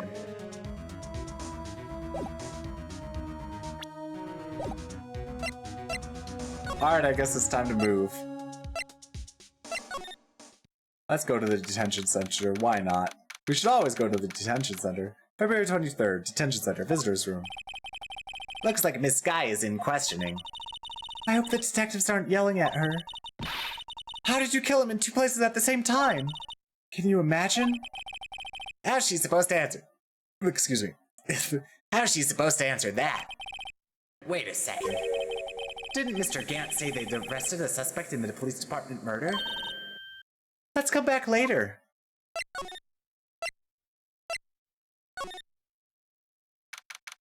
February 23rd, police station, criminal affairs department. Wow, everyone looks deadly serious here. Well, there was a vicious murder of a detective down at the police department.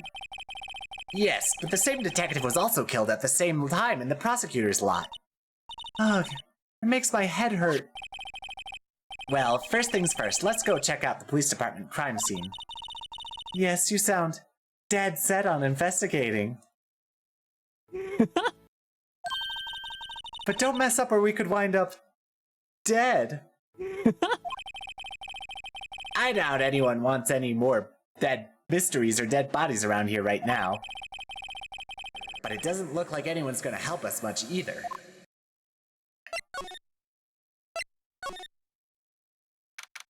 February 23rd, Police Department, entrance. It's even busier here today than it was yesterday. The detectives are running around so fast they're blurring. I suppose it makes sense. A detective did get killed here after all. So the evidence room, the scene of the crime. According to the pamphlet we got at the front desk, here it is. She's like a kid at an amusement park. Ooh, a real crime scene. Let's go take a look. Let me look at the Blue Badger again. The Blue Badger is still writhing around today.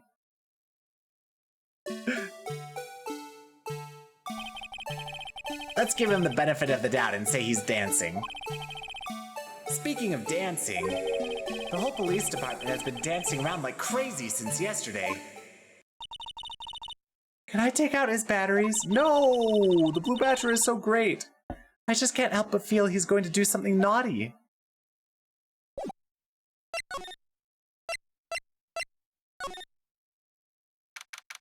Oh my. Oh my, what a room this is. February 23rd, evidence room entrance, guard station. What's with the decor in this place? It's very eccentric.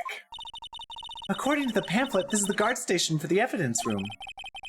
So beyond that door is the evidence room, the scene of the crime? It sure seems that way. Oh. What's wrong? It's those cacti. They're so prickly, so imposing. It's hard to think straight. If you can't handle the cacti, stay out of the desert. What I want to know is, if this is a guard station, where's the guard? I have a feeling I know who he is already. Same. Texas. I love how it just says Texas. Look on the floor, a lasso. Looks like it's set up to trap something. A trap here? Wait, I know. Maybe someone was trying to catch a wild bull in here. But the lasso missed. You sure have an active imagination. This swinging door makes the place look like some kind of saloon. But look, it's nailed shut. You can't get in that way. Of course not. If you went in through here, the cactus would fall over. Ouch! I'd say it would be more of a yarg myself.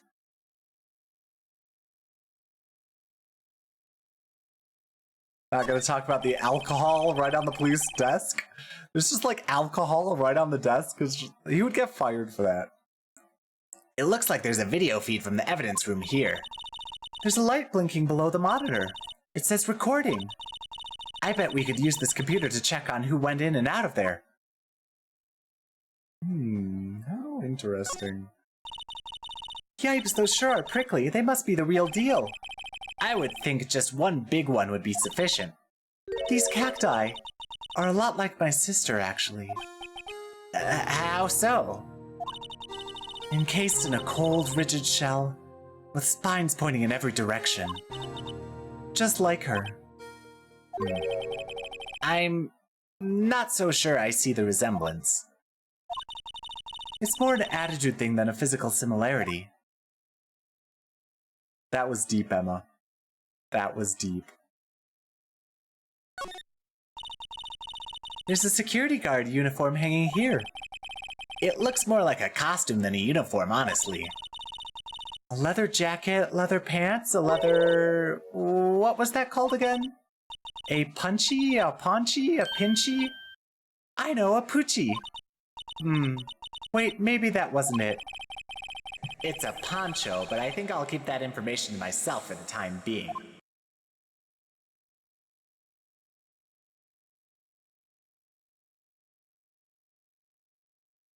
Alright, is there anything else left to investigate? We haven't gone over to this door. The evidence room is beyond that door. Let's just walk in. It won't open. You thought it'd be open? I think we need someone's permission to go in there first. Oh. Okay.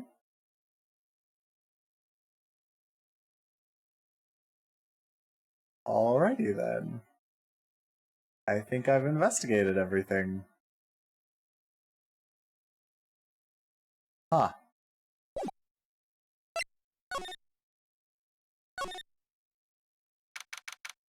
February 23rd, Police Department. Entrance. This place is charged with frantic energy as always. Please, I don't know who this is. Huh? Wasn't that... Ah, it's Gumshoe. One steak lunch, please. Oh, it's you. Ah, Detective Gumshoe. Now's no time for chit-chat, pal. I'm a busy man. What I really need is a steak lunch from Lunchland. Oh, you mean one of these? Actually, it's not for sale. Ooh. I think I just heard the sound of his heart breaking. Now's no time for despair. We've got a criminal, now we just need evidence. The criminal? You mean... You heard about the stabbing in the police department evidence room, right, pal? On the same day that a detective was killed in the prosecutor's parking lot, another detective was killed at the police department? And that perpetrator... Do you have a suspect? Well, there was a suspect. Just arrested them, in fact. It's the biggest scandal to hit the station in ages. Everything's topsy-turvy. But Detective Gumshoe, who was it? Listen, pal, all I know is I need me a steak lunch pronto. Standing around here talking isn't gonna fill my belly. But wait, don't leave. If you want to know more, head on down to the detention center, pal. Questioning should be over, so I figure he's down there having a good cry. Later. He ran off to the evidence room. Well, this investigation is off to a running start. Well, you said the,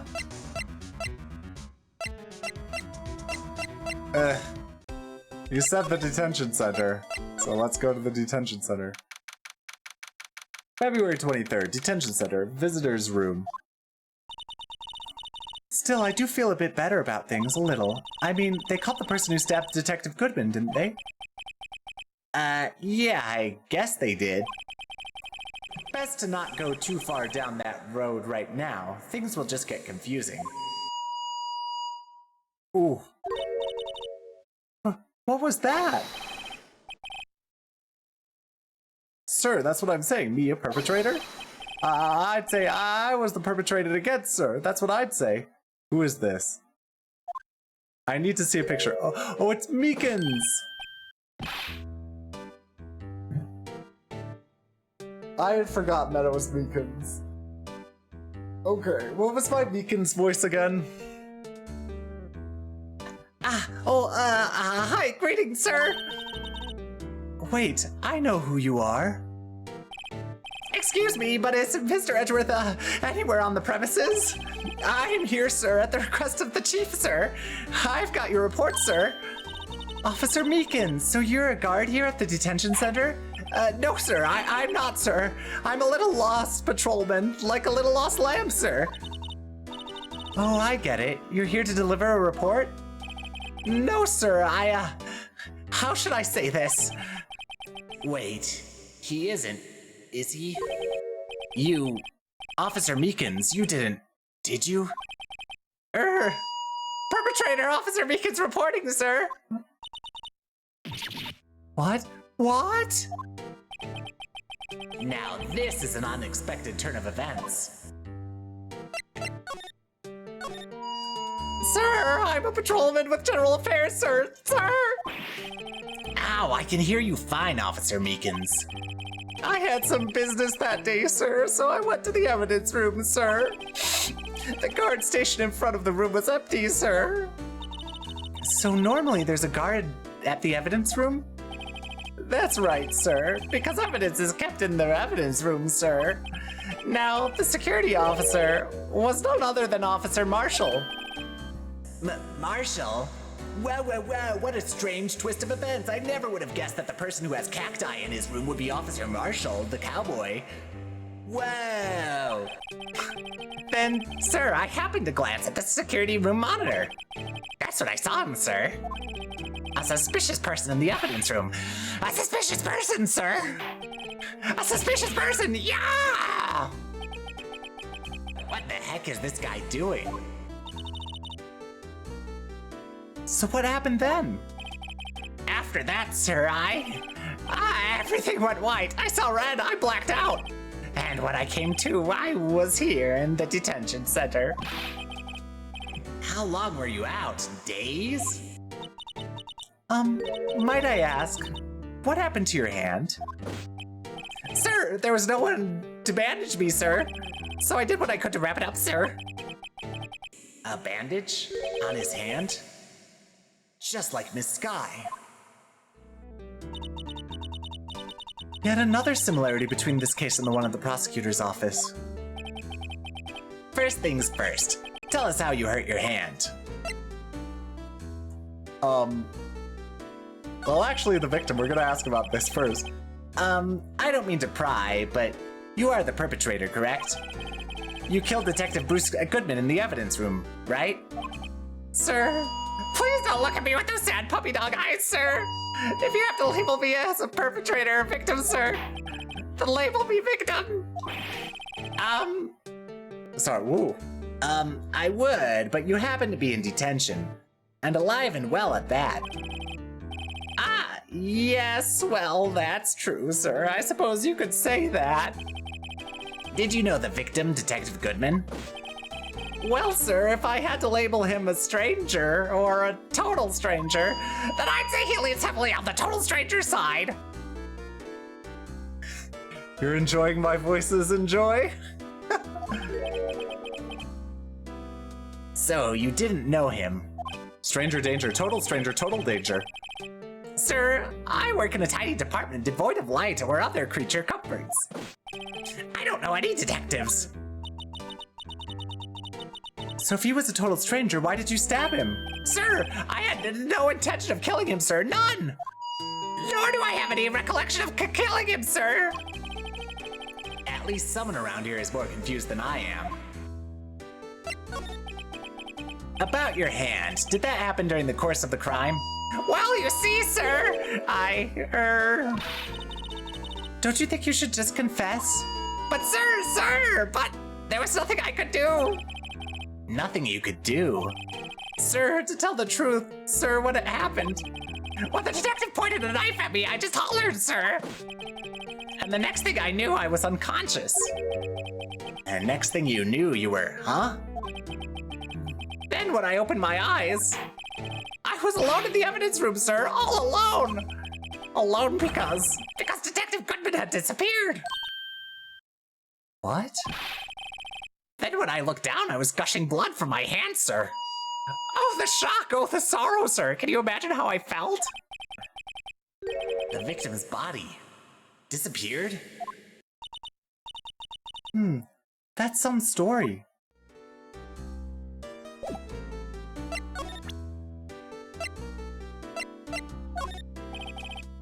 Officer Meekins, this is for you. Eek! I'm scared of knives, sir. It's okay, I just wanted you to take a look at this. That's it, sir. Last night, sir, that's the one. I was an apple, sir, in my dream, sir. And I was being peeled. On second thought, you don't have to look at the knife. He's overreacting to the knife, but I guess he's been through a lot.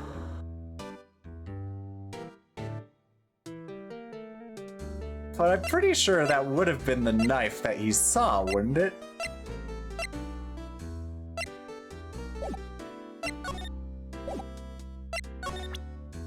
What do I have to present?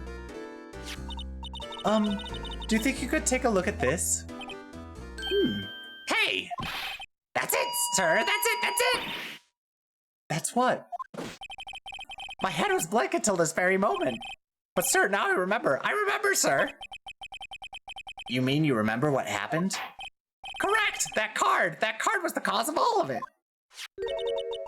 This ID card? Exactly, sir. That's exactly it! Nothing could be more exact, sir. Nothing! I'd better pry into this one a little deeper. Can you tell me what it is you remember? Well, you might say I'm a little lost patrolman. A lost little lamb, if you will. I didn't know Mr. Detective Goodman, who was in the evidence room. And that's why you thought he looked suspicious. Sir, I entered the evidence room and asked the man to show me his ID card. Well, that sounds pretty much by the book so far. That's right, sir. That's what I've been trying to tell you. So you asked Detective Goodman to show his ID card. What did he do? That's the thing! Suddenly he pointed a knife at me. What? Sir, I assure you, I was as flustered as you are right now. So I whooped and leapt at him. Detective Goodman pointed a knife at him? Do unto others before they do unto you. My own father's words, sir. What happened then? Well, my eyes, sir, everything went white. And when I awoke, I was here. Right. So, Officer Meekins, why was it that they arrested you? What do you mean, Emma? Let's look at what we know.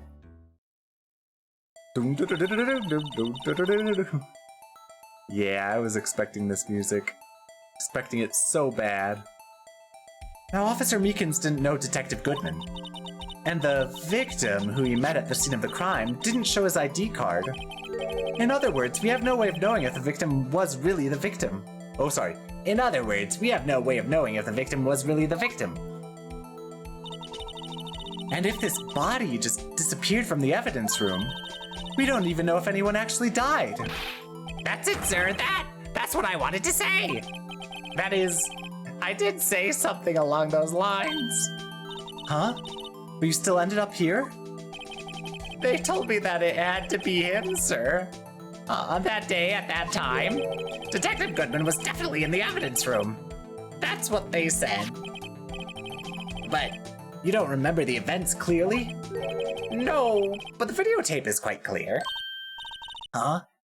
Videotape? From the security camera. The crime, my crime, the crime I swore to stamp out. It's there, it's me, it's on tape.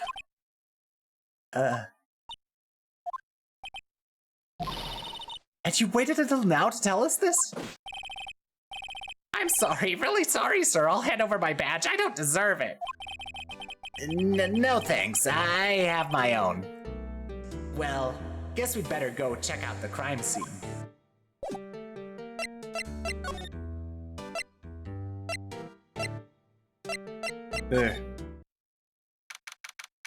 Back here, February 23rd, Police Station, Criminal Affairs Department.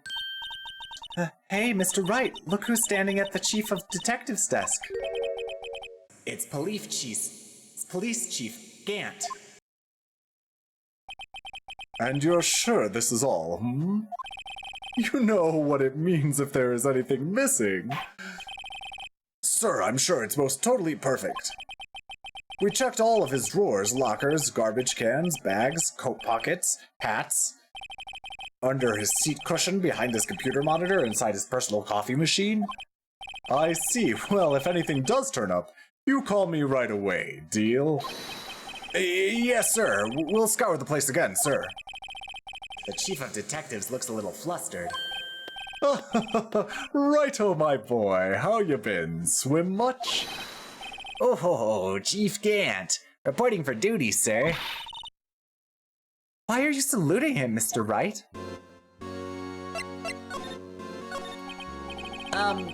Is Edgeworth gonna be okay? Oh, Worthy? Oh, you know. They're doing a little inquiry committee with him. Sounds like an inquisition. Yep, well, they've had no end of trouble with the boys since last year. You mean the incident on Gourd Lake? It doesn't look good having a top prosecutor sit in the defendant's seat, does it? And you got someone else found guilty in that case, right, Righto?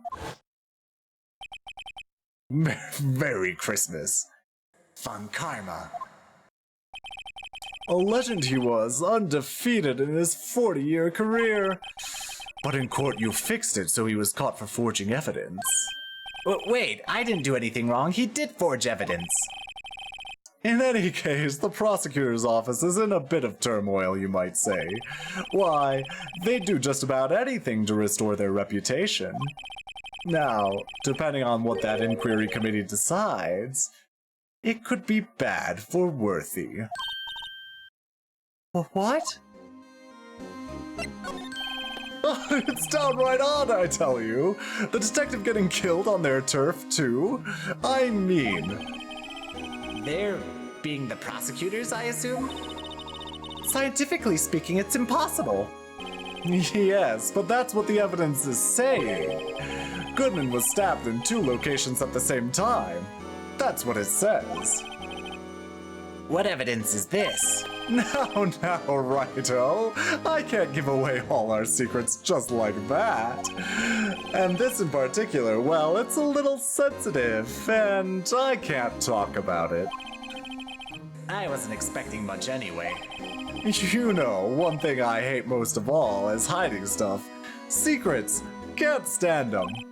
But you know, it's a full-time job just keeping the chief of detectives' trap shut. Ah, he was the one you were picking on earlier? Huh? You saw that? Whoops. I wonder what it was that he wanted the chief of detectives to do. Let's see if we can think of... Let's see if we can kind of discreetly ask him. Oof. A lot to wonder about.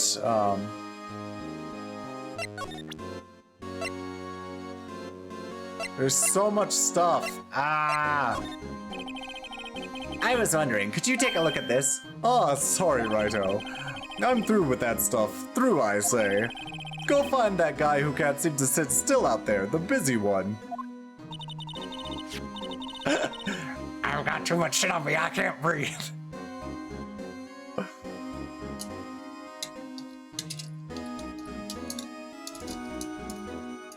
Too much fucking shit on me, I can't breathe. There we go. The guy who can't sit still? Does he mean Detective Gumshoe?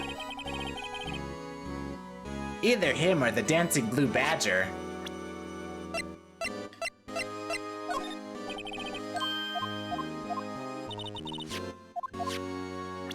I don't know what would be interesting to him.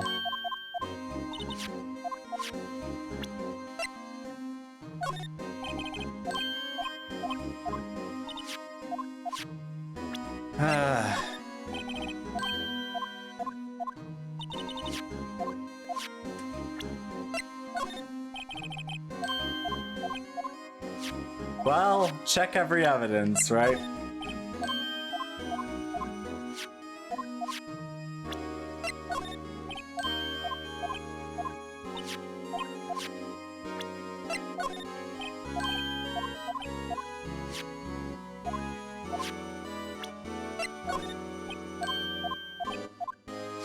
I'm afraid maybe I don't even have the evidence I need to confront him right now.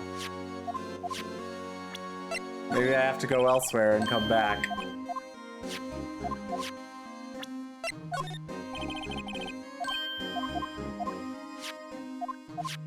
There were 2 other things I had skipped, or a couple other things.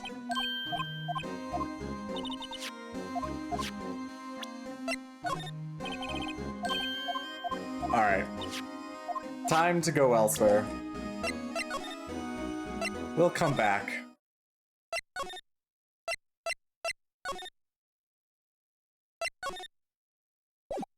What?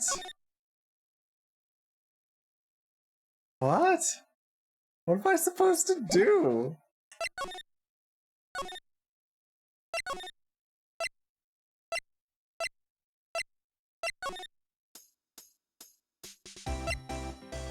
Ah.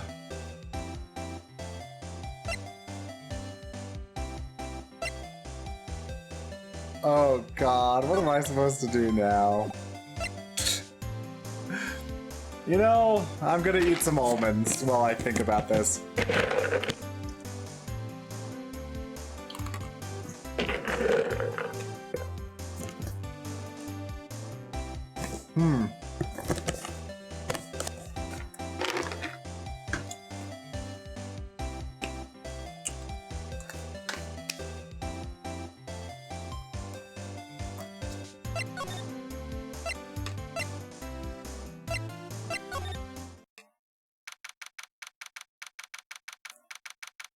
We haven't been here yet on the investigation.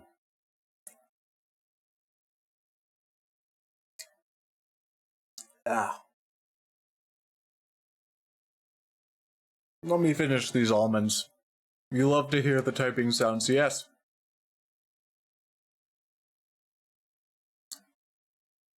The typing sounds are very good.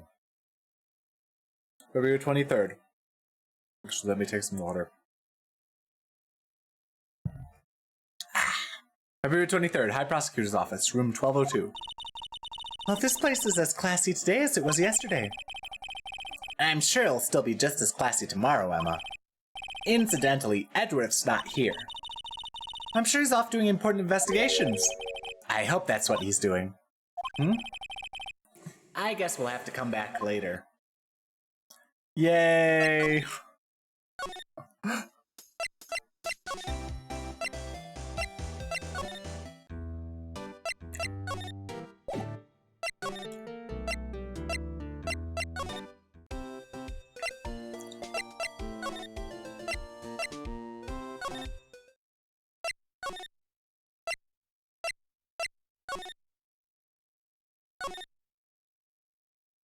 Nothing to investigate, right?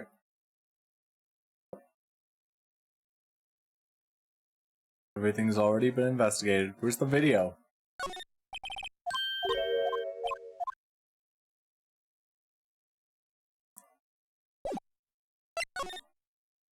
Ah.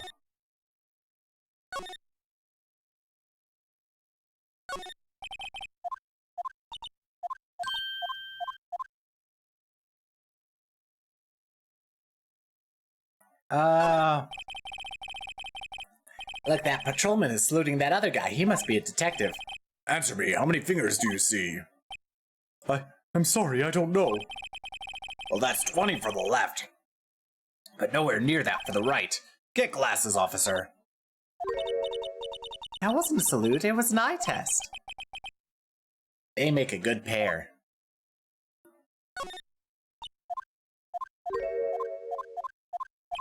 We've seen this before.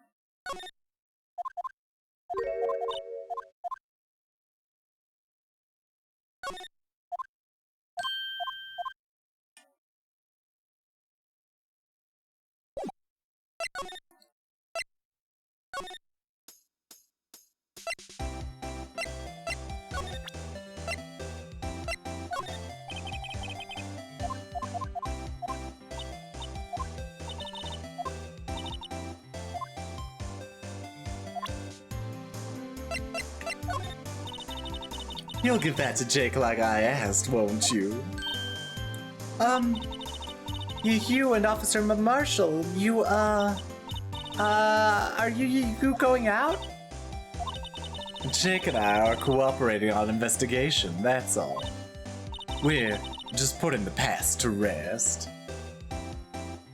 What are you talking about, Luca? What are you talking about, Luca? Thank you.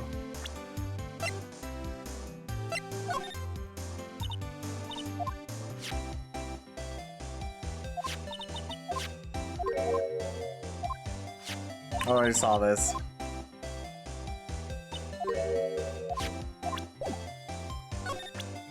Already saw SL9.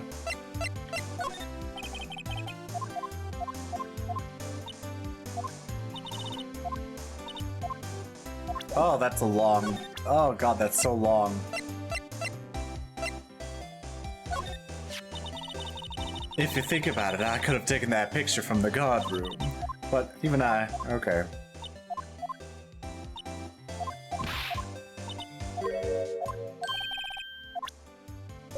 Is that another talking point? No.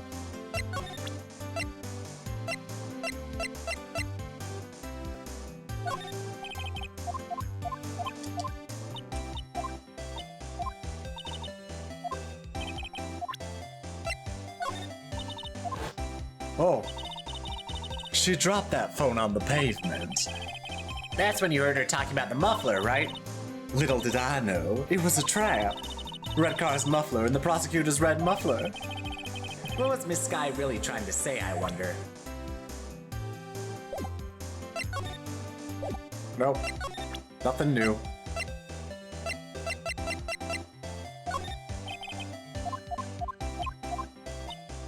Ugh.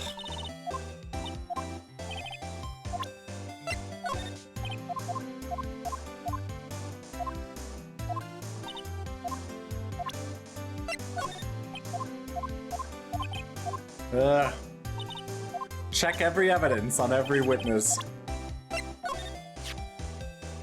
Oh, here's a new one. A body with Edgeworth's knife stuck in it was found in Edgeworth's car.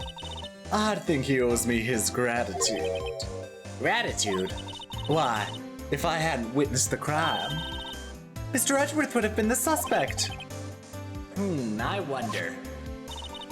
Still, it's strange. Why didn't our chief prosecutor have her own murder weapon ready?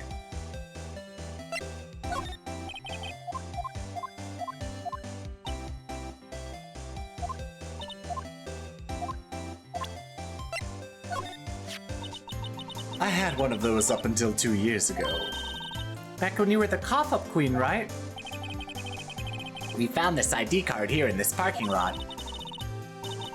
Well, there's no mistaking that. It's definitely Goodman's. But it's the same ID as the man who was killed at the police department. That's impossible. I wish I could be so sure.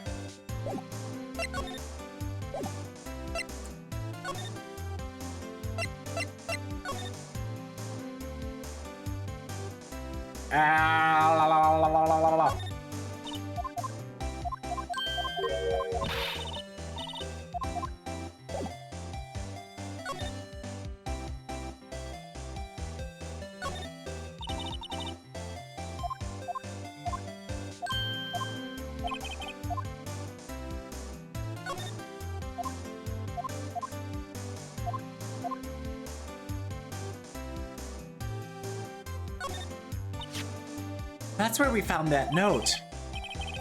221 SL9, the SL9 incident. A case that was due for transferal the day of the murder.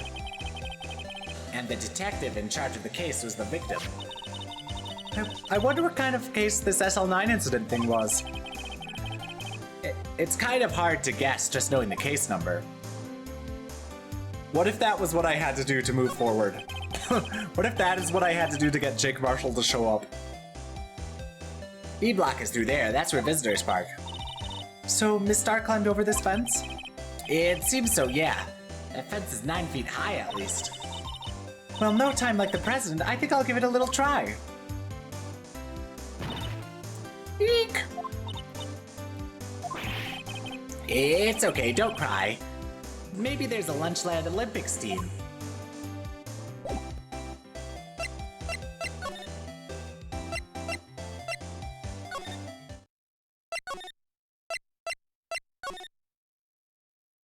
Nope.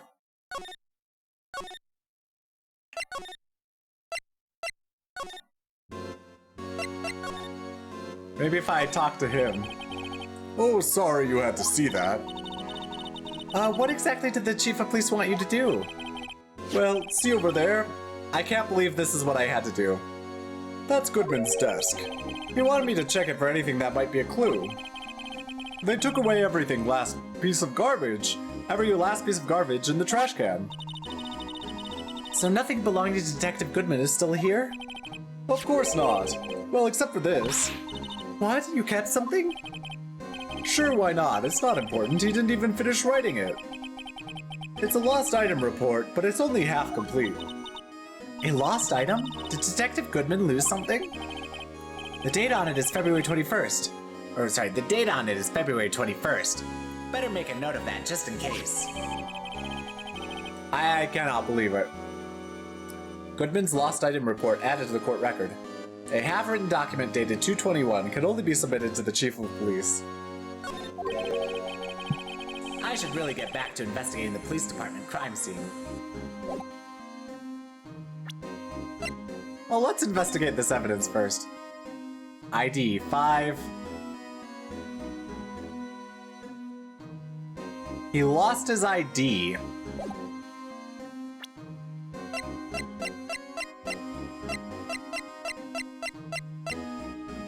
Five. It looks like he was trying to write 9 or 7. But it's actually 8. It's actually 8!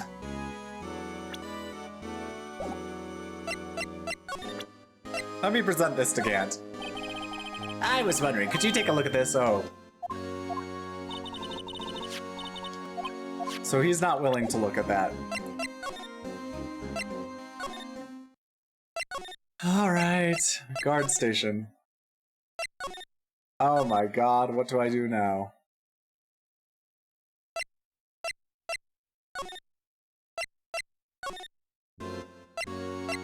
Let's examine more. So this is the police mascot, is it? The Blue Badger, the future star of the police force. Design's a little changed from the one outside. Well, the Dancing Blue Badger TM is still under development, you see. You have it trademarked? Absolutely, it's cutting-edge stuff, very now. I showed this doll here to my daughter and she burst into tears. Don't show her the moving mock-up outside then, you'll give her nightmares. A poster of a female police officer. Wait, no. That's the latest Babes in Uniform calendar, my bad. That must be one of the detectives. He's mumbling something to himself. I know. The killer used a cassette tape. What a crafty trick. That gunshot was a fake. Cassettes in this day of age? This is no good. No one will expect a cassette tape in this day and age. Oh, this is good. Okay. Fair. I just got played by the game. He's not writing a report. He's writing a novel. These are the detectives' desks. There are computers and files on each one. Funny, they're a lot tidier than I'd expect. I guess the detectives don't spend a lot of time at their desks.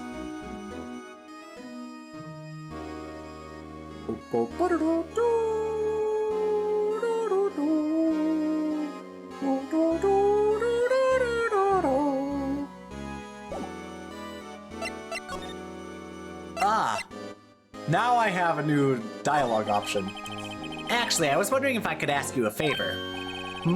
Well, I never thought the day would come when Righto asked me for help. I was wondering if we could investigate the evidence room.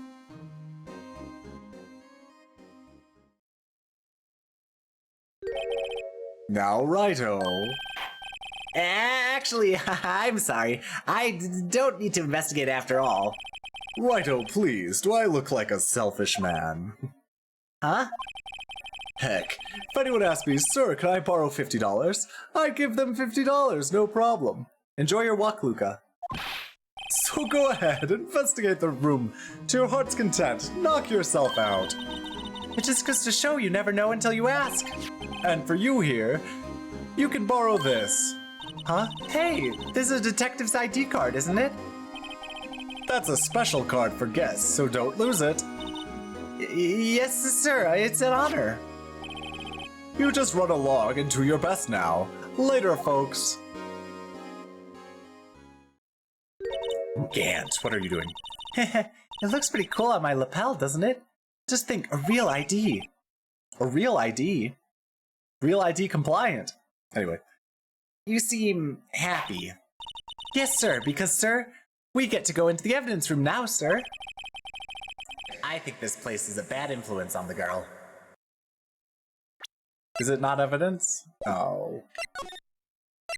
Finally, we figured out how to move forward. Hope moves forward. Alright, now we can investigate this door. The evidence room is beyond that door. And we have the ID card from Chief Gant. Let's just walk in. It won't open. Aha! The card reader is turned off, see? What is that security guard thinking? Howdy, partners. Well, well. What's made my Bambina's skies so gray? Officer Marshall. Why does it have to be him? I'm so surprised. I never would have guessed that this Texas decor room would ever be owned by Officer Marshall. What's that why does it have to be him look for? As you may have surmised, this here's my saloon. We're here to investigate the crime scene. Yeehaw! That card you got there on your chest. That's better than a sheriff's badge in these parts. Yeehaw? Well, what you standing there for? Get along, little dogies. The crime scene's waiting. Looks like the card reader's on again. While we're here, I was wondering if we could ask you some questions. Sorry, cowboy, but I got no mind to tangle with you hombres. You're busy then? Did I say that? I only said I didn't wish to speak with you. Actually, you said you had no mind to tangle with us hombres.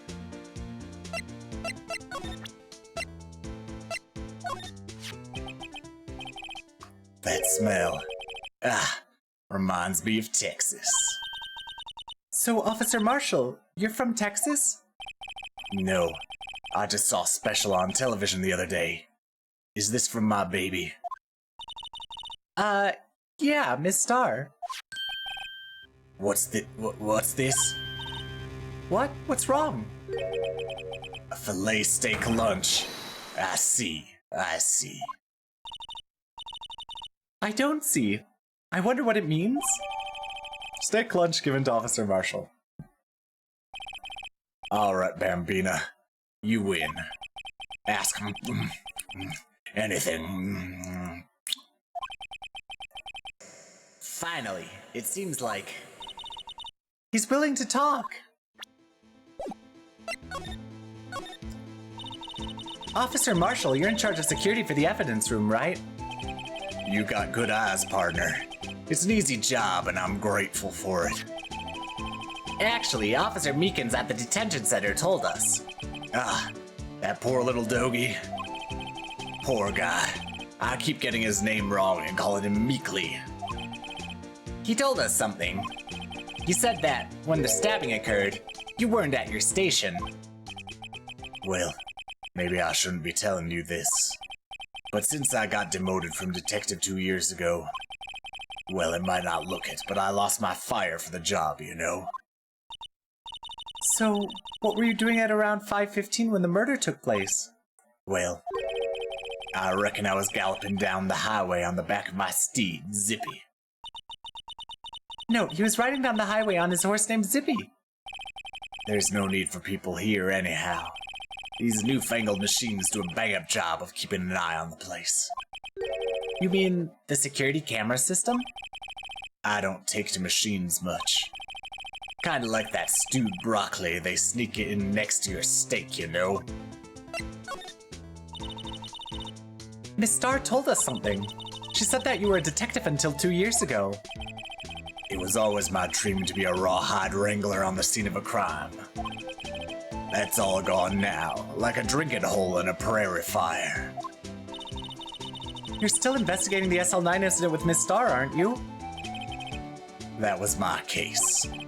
It's all solved on the record books, but it smells like a bad game of poker. I can't let it go. That's all there is to it. What kind of case was it anyway? We've heard the name so many times, but no one tells us what actually happened. There are some things you're better off not knowing, Bambina. Anyway, that case is officially dead as of 2 days ago. 2 days ago, the day of our case. That's right. The evidence transferals. Edward was talking about the transferals too. I know what maybe 2 of the machines in here do. Only 2 of them? There must be a dozen. Like I said, Bambina, me and machines, well, I like them about as much as I like stewed cauliflower with my steaks. The easiest ones to understand here are the security cameras. Those are the ones that Officer Meekins mentioned. If nothing happens, the tapes are automatically erased every few hours. And Officer Meekins and Detective Goodman, are they on one of those tapes? I reckon they might be. You're the security guard and you reckon? One more thing. When you go into the evidence room, you need an ID card. That's the card reader by the door. The card reader leaves a record of every ID card that passes through.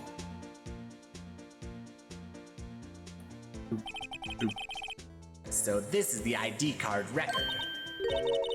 Hey, I've seen that somewhere before. Sorry, Bambina. I can't show you more than that. Huh? I haven't heard whether this is related to the case yet. Mr. Wright, I saw a number on the record just now. I've seen that number before. Maybe there's some way I can prove the record is tied to the stabbing. Yeah, I know. Sorry, but could you explain what this whole transferal thing is about? We keep only evidence from the solved cases in this room. They're kept here under the presiding detective's supervision for 2 years. So we can reinvestigate them if it turns out there was a mistake, see? So what happens to the evidence after 2 years? It goes to sleep forever in the underground vault at the county sheriff's department. That's what we call transferal. We do it every February. I see now. Transferal is like a funeral for old cases. 2 years after a case is solved, it's closed forever. Dead. Never to be reopened again. Never to be reinvestigated. And that happened to the SL9 a few days ago? 2 days ago?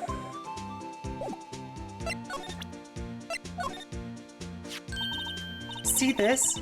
This is the victim's ID card. Ah, the one that was on the ground in the parking lot? The number on this is 5842189. Officer Marshall, show us that ID record card record again. 5842189. Look at the 4th number, it's a perfect match. Who's 7s? Who's all 7s? Who's this lucky number 7s person?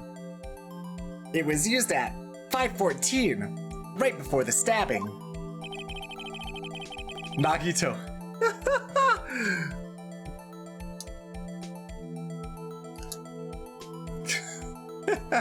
Exactly, that's true. What's more, there's only one of them cards in the world. So when the incident occurred, Detective Goodman was in the evidence room. But wait, what did Officer Meekins say? Sir, I entered the evidence room and asked the man to display his ID card. So you asked the Detective Goodman to show his ID card. What did he do?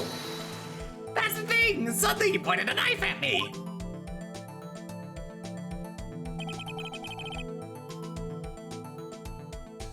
If he had his ID card then, why would he have pointed a knife at Officer Meekins?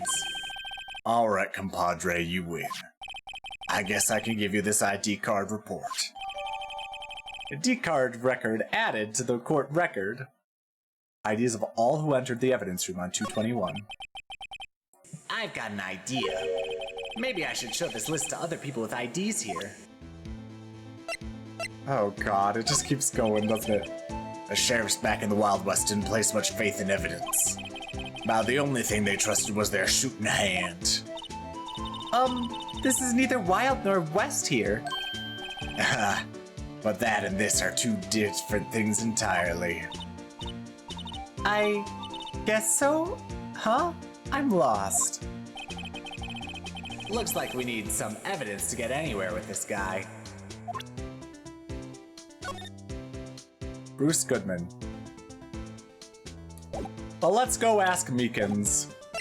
I'm gonna go ask Meekins. Gonna go talk to Meekins first. Ugh.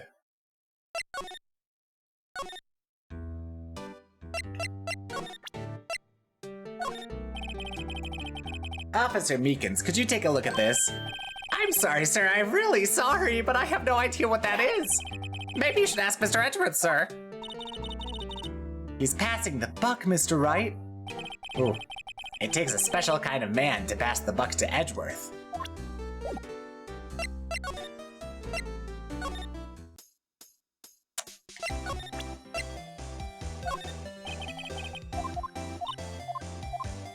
okay, so she doesn't have an ID or know any of the IDs.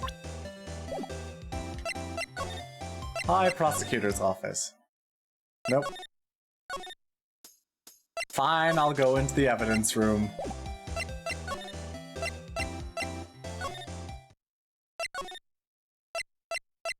Fine, I'll go to the evidence room.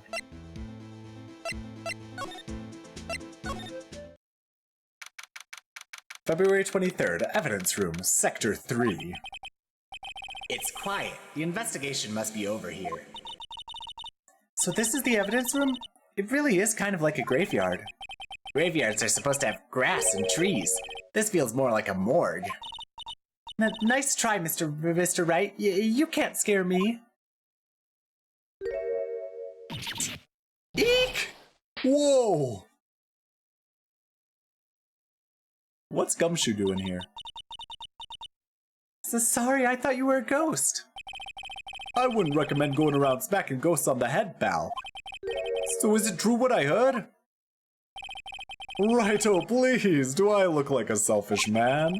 Heck, if anyone asked me, sir, can I borrow $50? I'd give them $50. No problem. So go ahead, investigate that room to your heart's desire. Knock yourself out. Yeah, it's true. So Chief of Police Gant? Will loan anyone $50? Even me? Oh, so that's what you were talking about. Actually, I was put in charge of the investigation for today. Just for today? Boss for a day. But guess what?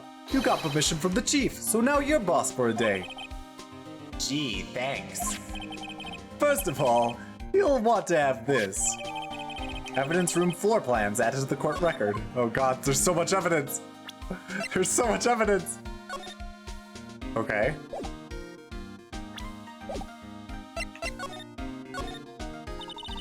So Detective Gumshoe, you're boss for the day?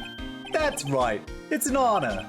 After all, the murder took place right here in the police department. But if you're the boss, why are you all alone? Where are your underlings? They're using yesterday's findings to prepare for trial tomorrow. In other words, you got kicked out of the investigation. Again. I'm adamant, though. I'm gonna take control and put this case to rest. In my own evidence locker, pal. You have a locker in here too, Detective Gumshoe. Of course, I am a detective after all. They gave me a locker that only I can open, pal. Only you can open? That sounds like a bad way to handle the lockers. Like, surely, like, the chief of police should have access to all of them. I'm gonna eat a couple more almonds, sorry.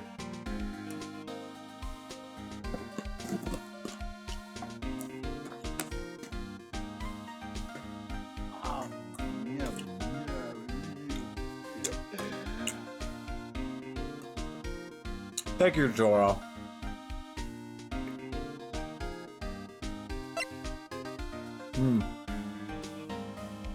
Yummy.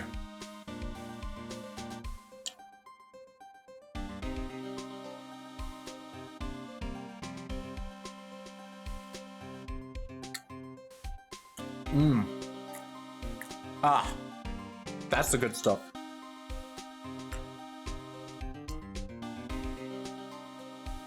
Oh yeah, the temperature's really nice today. I'll always believe in Mr. Edgeworth no matter what happens. So, Mr. Edgeworth is with the inquiry committee right now, right? They're trying to figure out who's responsible for the mess up in court today. I see. I guess this is what you call fate. Mr. Edgeworth just can't get away from that case. That case? DL6? Yeah, that case. The SL9 incident, of course. That was the beginning of the end for Mr. Edgeworth. Maybe we can get him to tell us more about the case. This place is more high-tech than you might think. Every locker is fixed so that only one detective can open it. Using their ID card? Well, that's the thing, pal. ID cards can be lost. Why, I'm on my 3rd card since entering the force already. That sounds like a lot. Yeah, but even I can't lose my own right hand. Right hand? Oh, you mean fingerprint? Exactly, pal. The lock for each locker is coded with fingerprint. Aww. So the only locker we can open is our own. Funny, they look like normal lockers. These are the latest model. There's a trick to the handles, see? The handles? On the other side of the handles is a sensor, and if the wrong person touches it, zap, you get a shock. If that's what happened, my head would be black and smoking every day. In any case, the locks aren't that obvious. There are even some people on the force that don't know about the fingerprint locks. Oh god, more evidence. Evidence locker. Only the assigned detective's prints can unlock it. Indicator lamp lights up when it's open.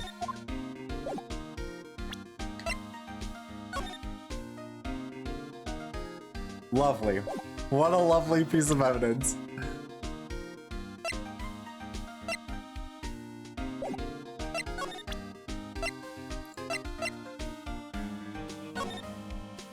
Well, let's present this. Could you take a look at this? This is the ID card record of the people who came in here on the day of the stabbing. Ah, I heard the rumors. So it was Goodman who came in here at the time of the murder. Whoa! What is it? The second number. It's not your ID number, is it, Detective Gumshoe? Mr. Edgeworth. What? The second number on this list belongs to Mr. Edgeworth. What? What? ID card record updated in the court record. Why would Edgeworth have come to the evidence room? Huh. Why does Gumshoe know Edgeworth's ID number?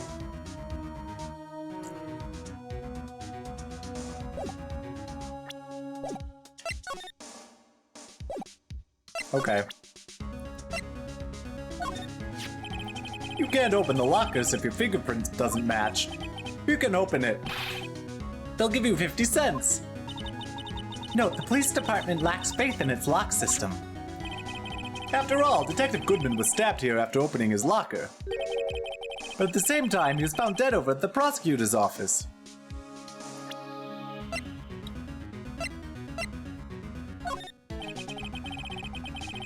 Allow me to say one thing, speaking as a detective.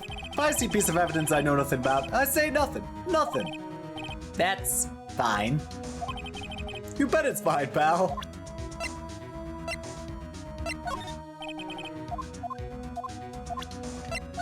Check every evidence. Oh. Detective Goodman's note and that switchblade knife. I bet Edgeworth was the most surprised of anyone. Because of the SL9 connection? That was Mr. Edgeworth's first big case, you know. Welcome back. Oh, windy, I see. I was gonna ask how the walk was, but very windy seems to be the answer. That was Mr. Edgeworth's first big case, you know, 2 years ago. That was the first time the world knew Edgeworth was a man to be feared. But why would evidence from that case turn up now? I guess it's not over, pal. Maybe there are some loose ends left on that case. Check every evidence, right? That's the photo that Miss Starr took. Anything you can tell us about it? That Miss Starr is quite the lady. Why, I remember it was winter. I was 16. She was the only one who ever got me to talk about what happened. 16? That's how old I am now. I wonder what happened. I wonder if Detective Gumshoe wore a trench coat in high school, too. Alright, that's kind of weird.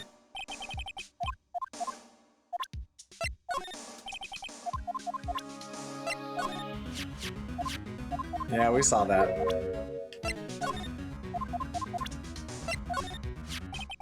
This is my crowning achievement, my masterpiece, you might say. But art is always misunderstood, pal. Art?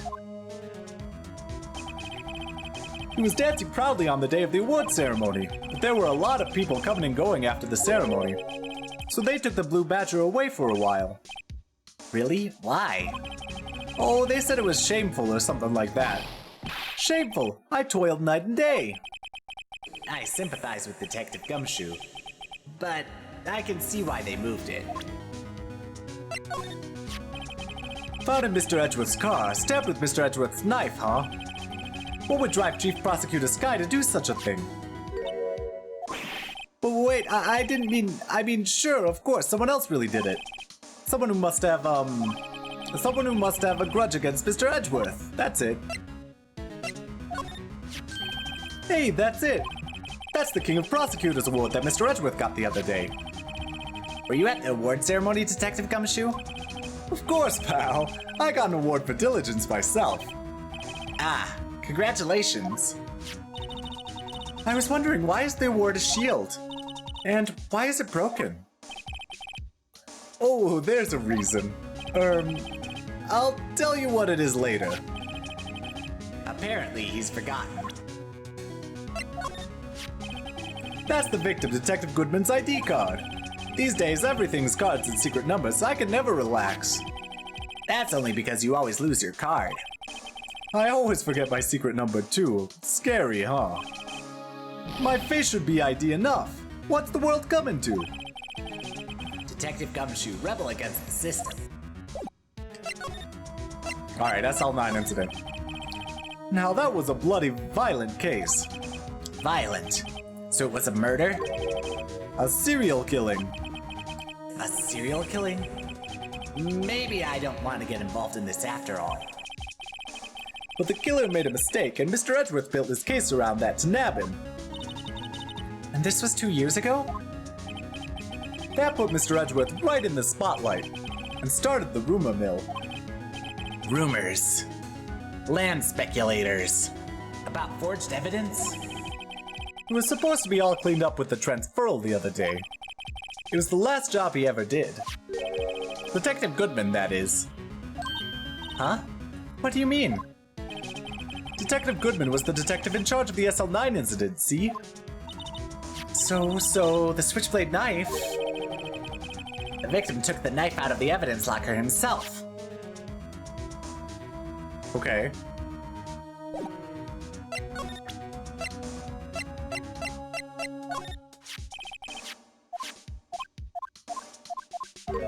Okay.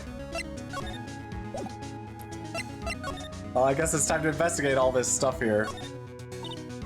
Wow, look at this big pile of junk in the corner. That looks like a car door. There's a pair of handcuffs attached to the frame.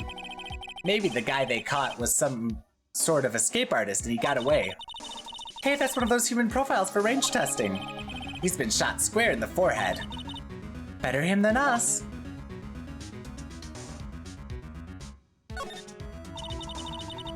That's the door we just came through. Looks like you don't need an ID card to get out. I wonder what would happen if Officer Marshall cut the power while we were inside. Let's hope he remembers we're in here. What is that? This place is stuffed with evidence, stuffed with dreams. I'm not sure about the dreams. It won't open. Did you really think it would? Hey pal, our security is high-tech around here.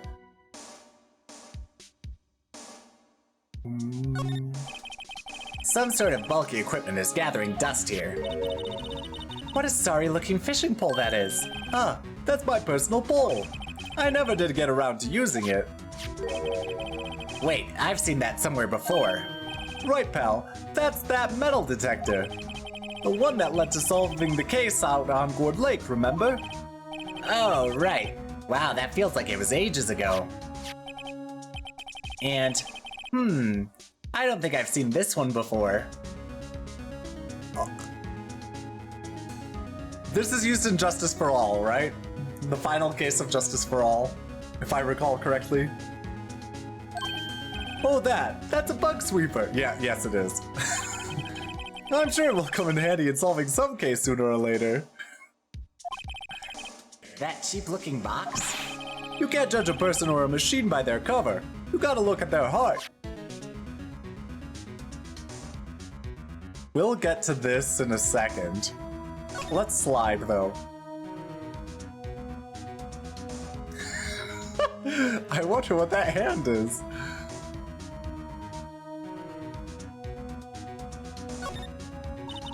Look, this one's open, and the red indicator light above the door is lit. That locker is coated with Detective Goodman's fingerprint. Detective Goodman's locker. Are you sure it's okay to leave it open like that? You can smell it, yes. Well, it'd be hard to get it open again if we closed it. It's empty. They must have taken the contents elsewhere. Wow, someone must have broken something big to make all of these pieces. It says I am, doesn't it? Detective Gumshoe, perhaps? There you go, pal, making me out to be some kind of hooligan. That's apparently from The Case. The Case? The SL9 incident, pal. See the sticker on one of the pieces here? Another piece of SL9 evidence. I wonder what shape these pieces were in before it was broken. You want to try to put it back together? Ha! Good luck, pal. That's no job for amateurs. Why, I spent a good 3 hours on that before I had to give up. That's why I always carry around a tube of glue. Well, this piece looks like the bottom. Let's try putting the rest in place. Oh, God.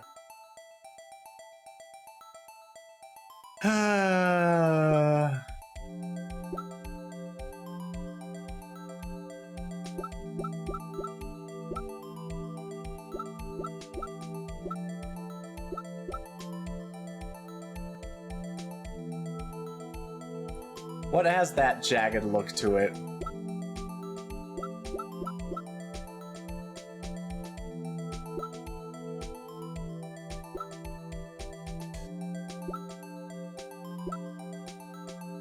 Nothing looks like... Oh dear.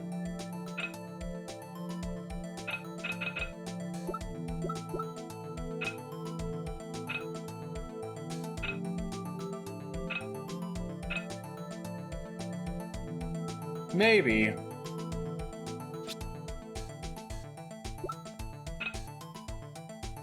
This is gonna take me a bit.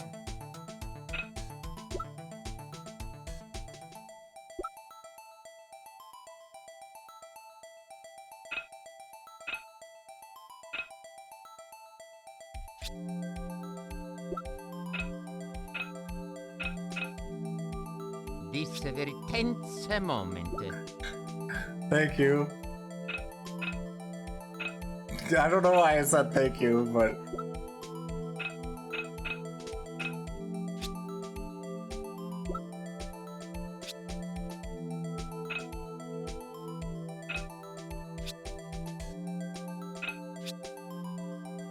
Oh, I'm bad at this.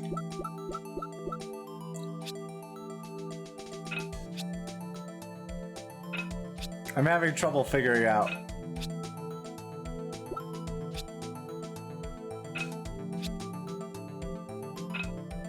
Ah, that looks, well.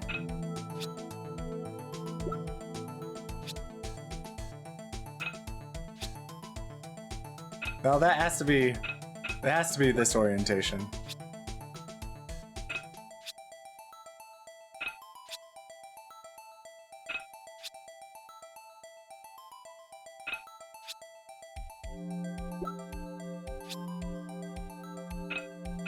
Ah, yes. What about this? There we go.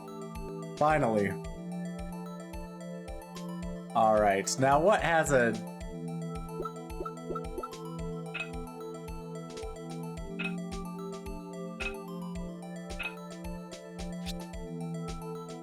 No. This. There we go.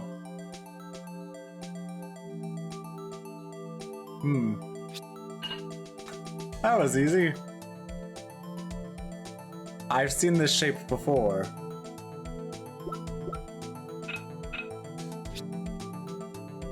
Oh, come on. Oh, there we go. Much better.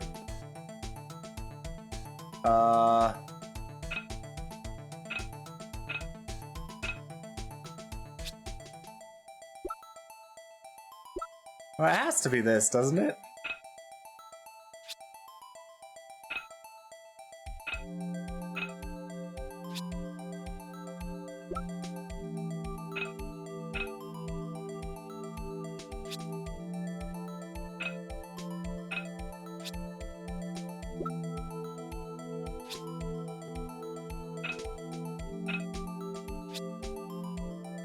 What? What is happening here?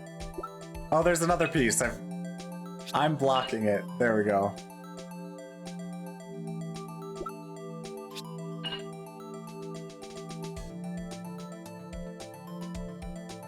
Oh, this is obviously this one. What? Okay, never mind. Wow, I'm bad at this. That might be the wrongest you've ever been. Yeah. I was quite bad at this. Huh? Well, I think we did it, but some pieces are still missing. Wow. We did it! Thief! Yeah, I got that far too in 2 minutes myself. The problem is finishing it. Were some pieces stolen? I bet they were missing to begin with. Still, it doesn't look like the most stable kind of jar. I enjoy. I kind of understand how it got broken. Unstable jar added to the core. I mean, yeah, that is a pretty bad design if you want it to be stable. A piece is missing. Now do we have to investigate this evidence? Oh god. Hey look, they're hard to make out, but there's some dark red stains here. Looks like blood. Do you think Detective Goodman's blood somehow got on this when he was stabbed? Not likely. This blood looks like it's been here for months, maybe longer. This jar was evidence in the SL9 incident. That might be when the blood got on it.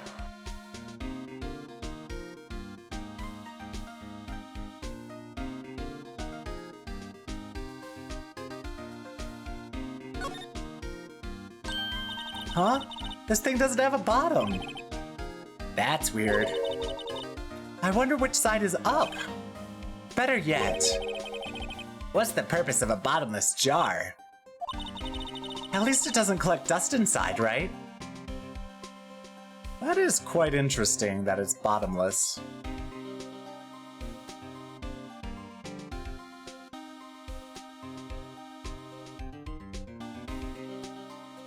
Wait, I remember something about perspective.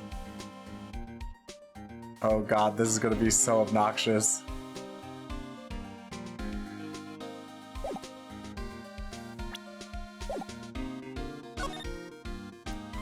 There's more. Oh god, there's more to investigate. If you put these pieces together, it makes a jar. There are two things that bother me. One, why are some of the pieces missing? Two, doesn't it seem a little unstable? No wonder it broke. I'll make sure to remember that next time I make a jar. Someone left a glove here, but only one. Detective Gumshoe, maybe? There you go, pal. Making me out to be some kind of absent-minded detective. That's evidence from the case, you know. You mean SL9? It does have a tag on it. Rubber glove added to the court record. Tagged evidence from SL9. Extremely thin rubber glove. Extremely thin. God. The tag says SL911. I guess there's another piece of evidence from that case. You know, I never did care for the word tag. It's confusing. Huh? What's so confusing about that? Do you know how many other words sound like it? Bag, gag, nag, lag, zag?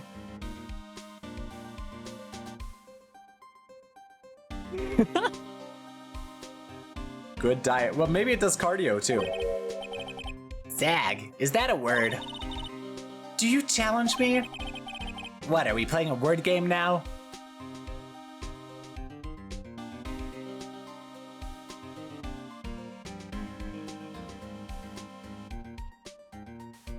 Is that it? Ugh. Yeah, sure.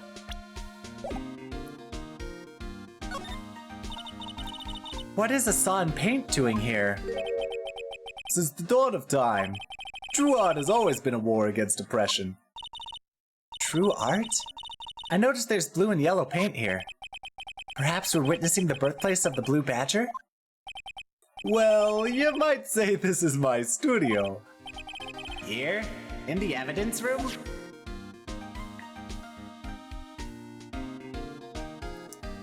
Well, time to hit the print. What's this? Blood! It's a little worn, but there's definitely a handprint here. It looks like someone tried to wipe it off. Mr. Wright, what if there are other bloodstains left in this room? We should use her testing fluid to check it out. How? How?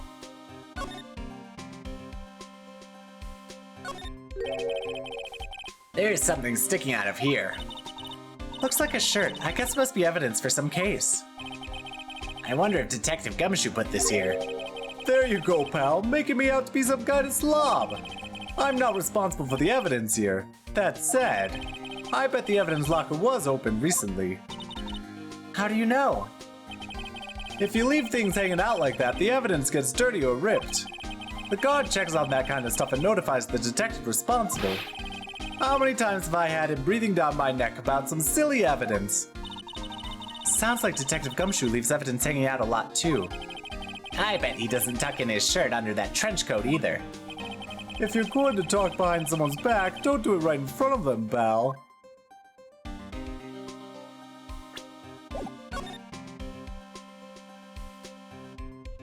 How am I supposed to use the luminol?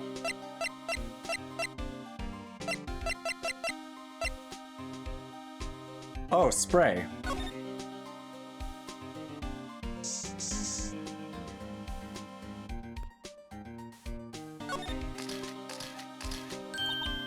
I knew it! This is someone's right handprint. What? What's the matter, Detective? This locker, it's mine. It's yours? Please. You have to help me when they come to take me away. Promise you'll testify that I wouldn't harm a fly. You'll do that for me, won't you, pals? This is an important clue. I'll jot it down on the floor plans. I'm counting on you guys, believe me. You can't trust the police. What? But you're a detective.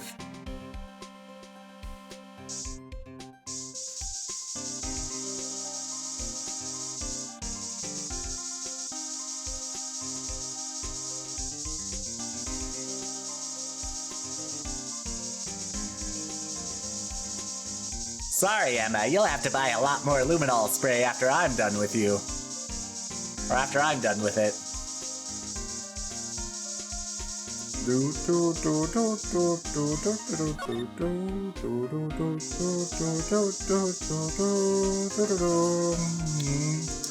Gonna ignore that for now.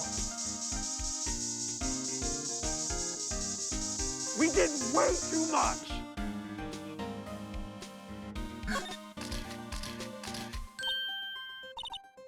Why am I getting a reaction here?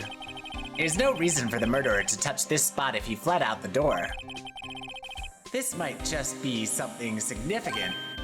Hey, that's some pretty amazing stuff you got there, pal. What, this? It's called luminol testing fluid. Where'd you get your hands on that? Huh? I'd like to get some too. I'll just borrow $50 from the chief. Where did you get this, Emma? I always buy it from by mail order. Well, I'd better jot this down on the floor plans.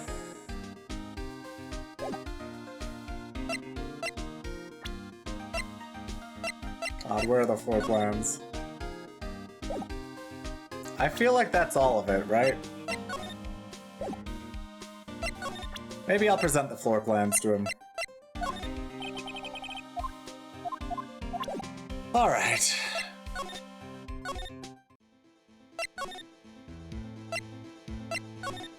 I feel like that's all I can do in there for now.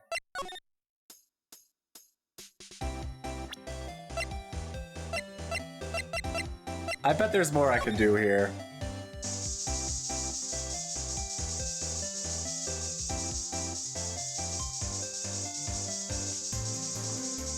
Do do do do do do do do do do do.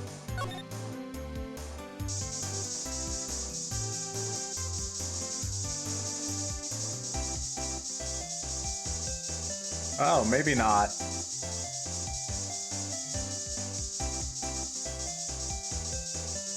Maybe there's no more blood here.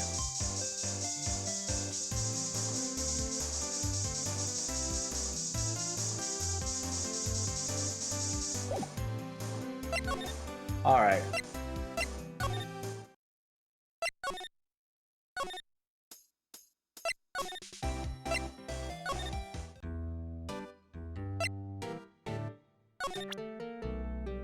Oh boy.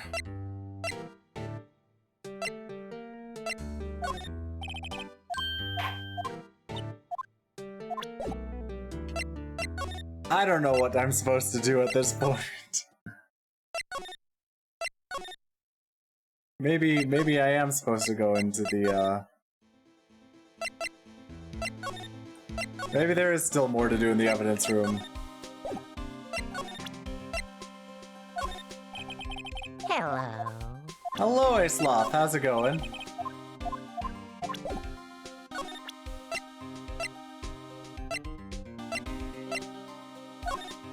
Oh, I already did this. I'm getting worn down at this point. I'm getting worn down.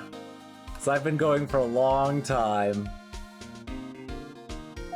And I don't know what to do. Let's do the hair. It's like a Mickey Mouse thing. Then we do like wee wee wee wee wee wee. And then here wee wee wee wee wee wee. There you go. Oh.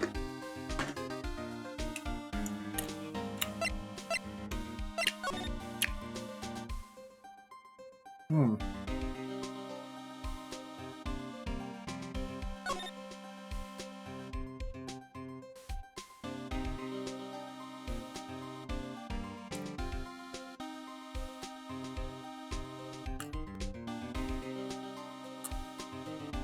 But I luminoled all over the place.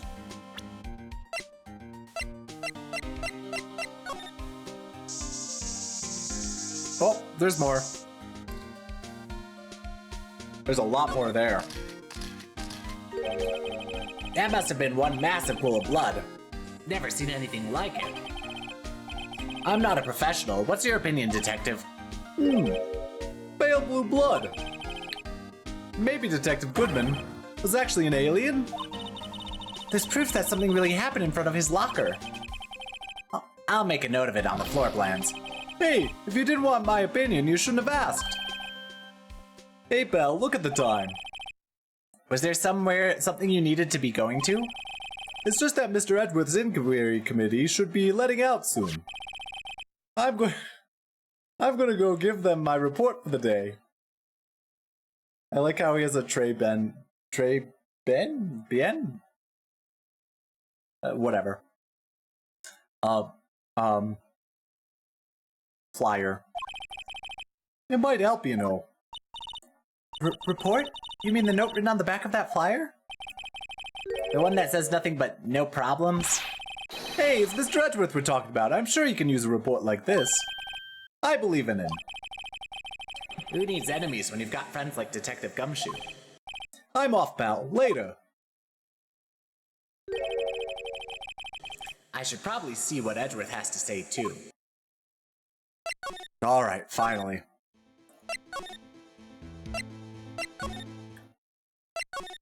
Alright, let's get to the prosecutor's office. Go to the High Prosecutor's office. Ah. February 23rd, High Prosecutor's office, room 1202. What the heck are you doing here, bellboy? Oh, Kiss, my apologies. Oh, it's you. Have we met somewhere? Huh? Mr. Edgeworth, I beg your leave, so long. Are Edgeworth and the bellboy together? Ooh, what a scandal. What a scandal. Is Edgeworth here? There, standing by the window, a teacup in his hand. The edge of what, Luca? Worth the edge of what? Oh, I'm stretching. Ooh, this case is so long. Everything about this case is so long. Right. He has the hotel bring him tea service? Oh, that kind of edge. Oh my goodness, Luca. What are you talking about? Mr. Edgeworth, you're back from the District Prosecutor's Office inquiry? I am. By the way, Detective Gumshoe was looking for you. Ah, yes. He brought me the latest information, it seems. It's okay, Luca. Really? Was it helpful? Apparently a new French restaurant is opening near here. I think he was trying to console me somehow. The real info is on the other side, Edgeworth. Poor Mr. Edgeworth. I think this whole thing is really taking a toll on him. So, how did the inquiry committee go? Actually, they decided to treat this as not as a case of concealing evidence, but as a communications error during the investigation. Concealing evidence?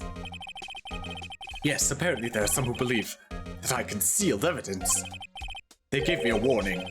You were lucky this time. Again. Again? I've heard them say that so many times. Apologies. Ever since that case 2 years ago. Are you okay for the trial tomorrow?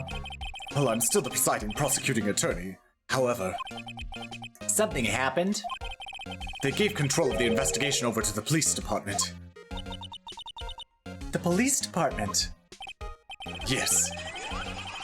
What's the time? Water time. What's the time? Water time. Thank you. I mean, I did drink earlier, but thank you, I took a drink now. Yes, any further investigation for this case will be directed by the Chief of Police, Gant. I can do nothing but wait for his results. I see. Why? I ask you, why? All along, I've done only what I believe is right. I've nothing to be ashamed of. But still. Wow, I've never seen him this out of sorts.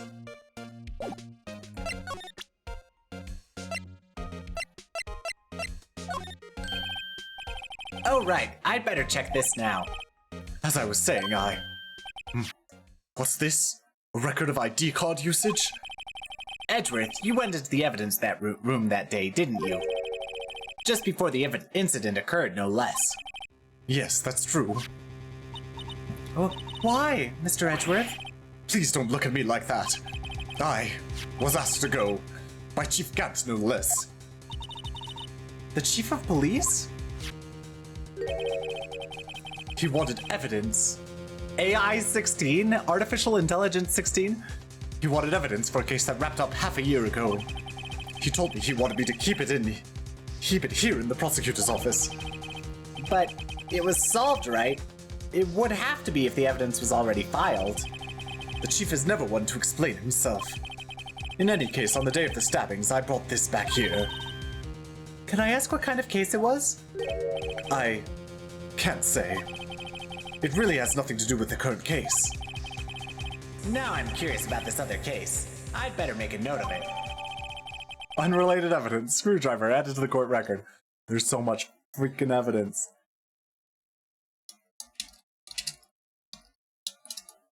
There's too much fucking shit on me, I can't breathe. Evidence from vast case of Edgeworth. Brought back to his office by Gant's request. Stubborn as always, I told you this had nothing to do with the current case. Well, let me look at it first. AI-16. The tag says AI-16. What's that got to do with anything? Nothing, apparently. At least, that's what Edgeworth said. Zero. It does sound like a zero escape term. AI-16.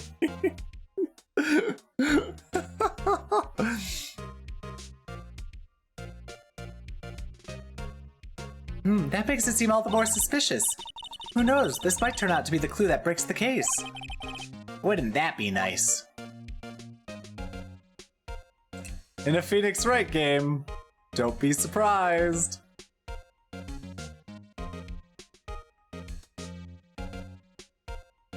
Okay, fine. Ugh. What? What ooh? What ooh? I don't remember.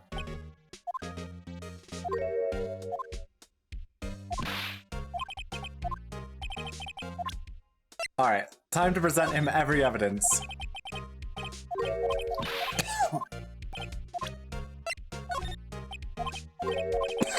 Excuse me. Time to present him every evidence. Because that's how these investigations go.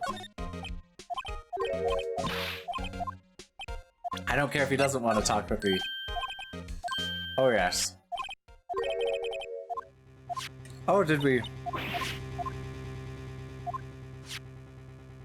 Yeah. We might be able to talk to him more now. Because I showed him that, but...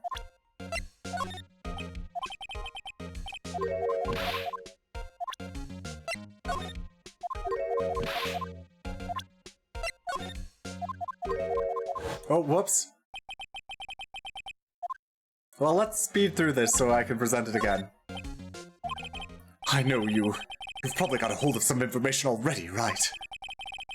It all has to do with that case you were on, the SL9 incident, and some dark suspicion you were wrapped up in. You are the man who revived the worst memory of my life. I figure I'd be telling you about this sooner or later. He must be talking about his father's murder in that elevator. Okay, Edgeworth, why don't you tell me about it? Tell me the truth. Okay, good. Well, let's rush through more evidence.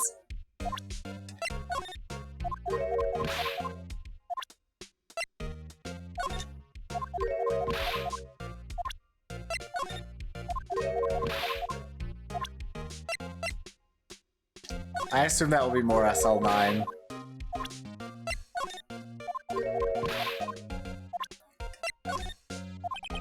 Right, please. Oh.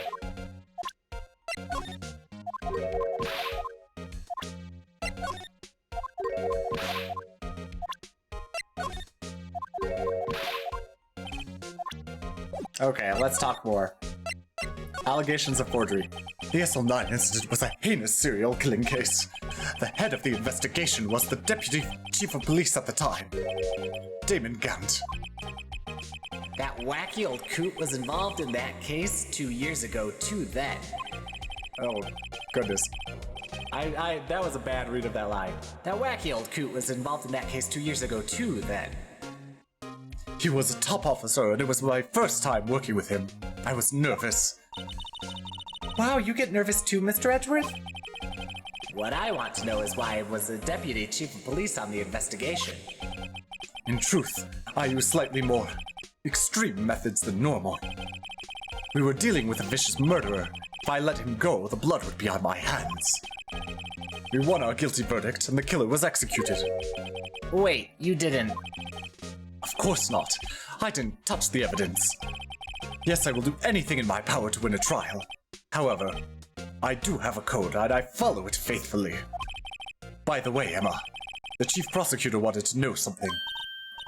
My sister? What? Oh, thank you. If you were still studying forensic science? Huh? Yes, of course. Why, just today Mr. Wright and I were using this.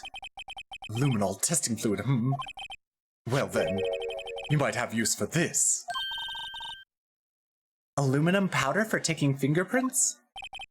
It's been chemically treated for better adhesion. For me? Are you sure? We are the enemy, you know. Especially the old lady one. Windy old bag? Yeah, windy old bag. I often use an old lady voice for various characters in various games, though. Old lady. I mean, that's the joke, though, right? I've no say in today's investigation. Do as you will.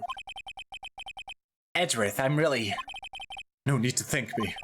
Here, take your powder and these fingerprint files for everyone involved. Thanks. How about giving these to Detective Gumshoe as well? Fingerprinting set and fingerprint file received. Oh, more to do. Well, let's get going. One last investigation. Right. I do seem to remember seeing a suspicious handprint somewhere. All the evidence in the world.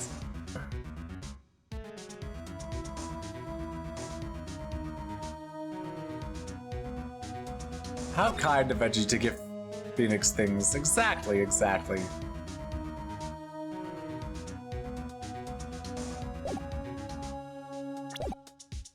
Alright, let's move back to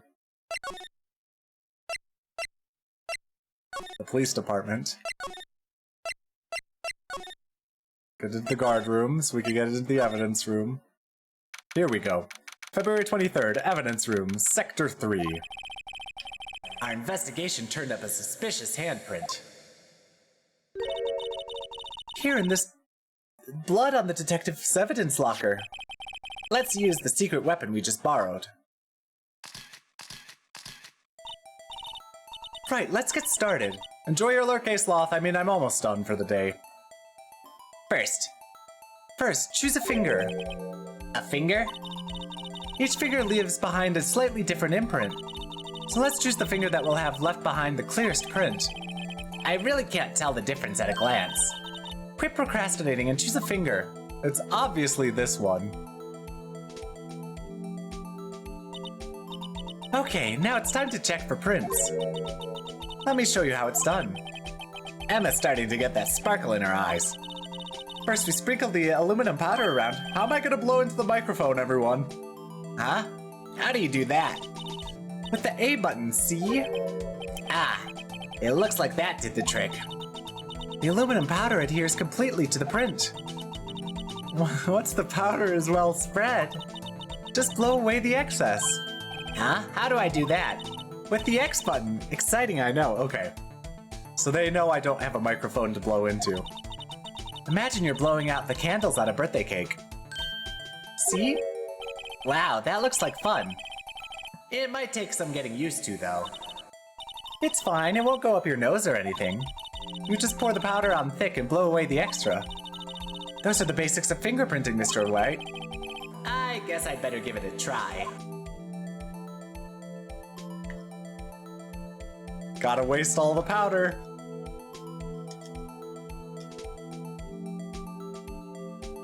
Gotta waste all the powder that Edgeworth gifted to us. Gotta make good use of it, you know? Alright, there we go. Whoops. Oh no!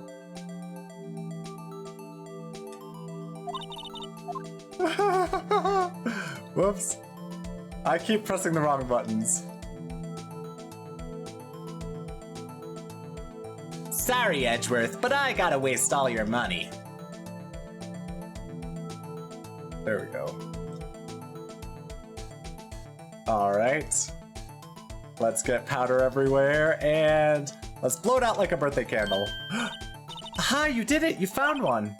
But this looks nothing like a fingerprint. Now that you mention it, I guess it doesn't. What does it mean? I think it means we're out of luck. Out of luck? The person who left this handprint must have worn gloves. Don't tell me we've been wasting our time here. No powder up the nose. What a shame. Hey, calm down. That's just the way it goes sometimes with scientific investigations. But it does seem a shame. While we're at it, why don't you look for other prints? Other prints? Looking at the locker door again closely, it seems like there are fingerprints outside the bloody handprint as well. Let's see if we can find a clear print. Fingerprints outside the blood. It does look like there's one right here, yeah.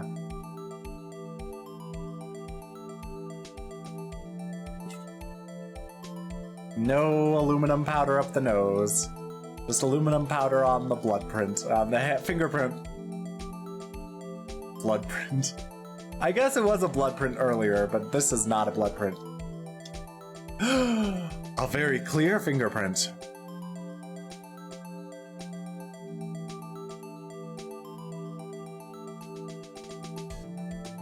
Wait, why wasn't it doing anything? Why wasn't it doing anything? What button do I have to press?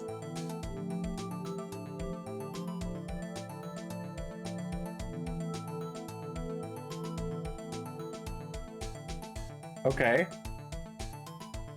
Okay.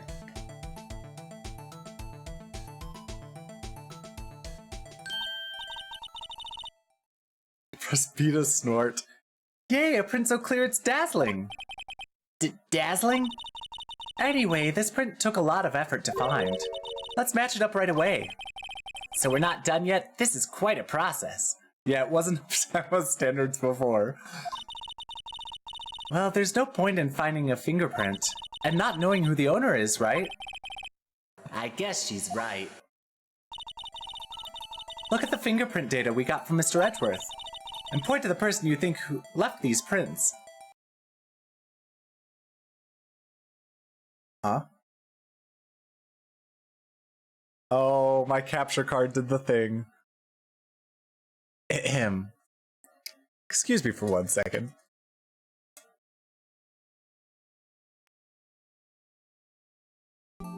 There we go. Huh? How am I supposed to know who it was? I could make a pretty good guess. The bloody handprint and the fingerprints are in different places, right? That means that the prints probably don't have anything to do with our case. So whose fingerprint would most likely find on this evidence locker? Gumshoe.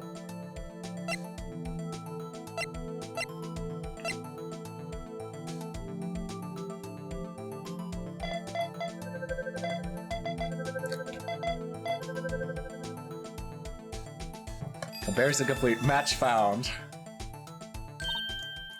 Aha! So these prints belong to Detective Gumshoe. Something wrong, Mr. Wright? You gave me this so what look. I guess that's probably because I was thinking so what. Okay, so we came up with nothing this time, but there's always next time. Sometimes you hit, sometimes you miss. Gotta roll with the punches, Mr. Wright. Thanks for the sympathy. Wait, if I remember correctly, there's another handprint. There was one other handprint in this room. Let's check it out.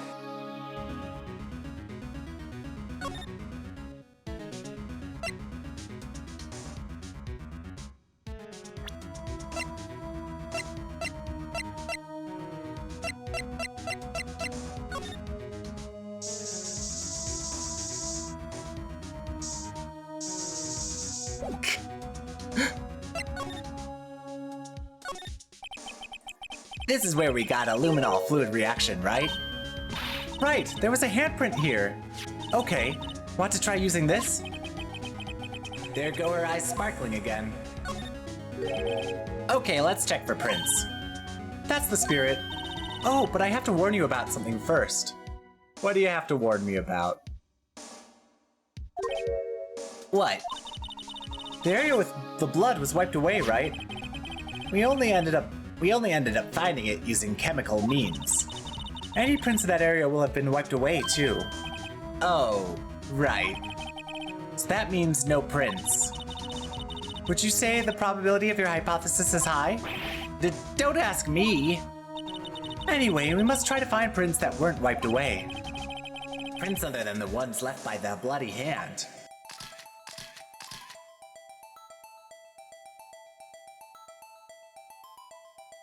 Dustin Prince, yes. Although we haven't seen Dustin Prince yet, because We're going in chronological order, not release order for these cases. Ooh. I gave it my best shot. That kind of result won't be good for matching prints, will it? But it doesn't look like we'll get a clear result from this print. Okay, let's try a different finger then.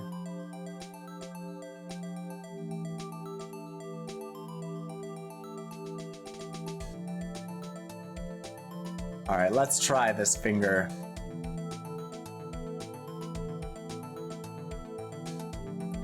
Put on a lot of aluminum powder. Ooh. It's not good enough for Emma. I have to do more of it. It's not up to her standards.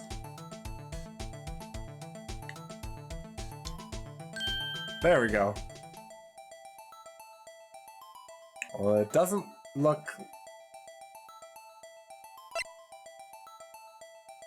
Meekin's not quite Marshall.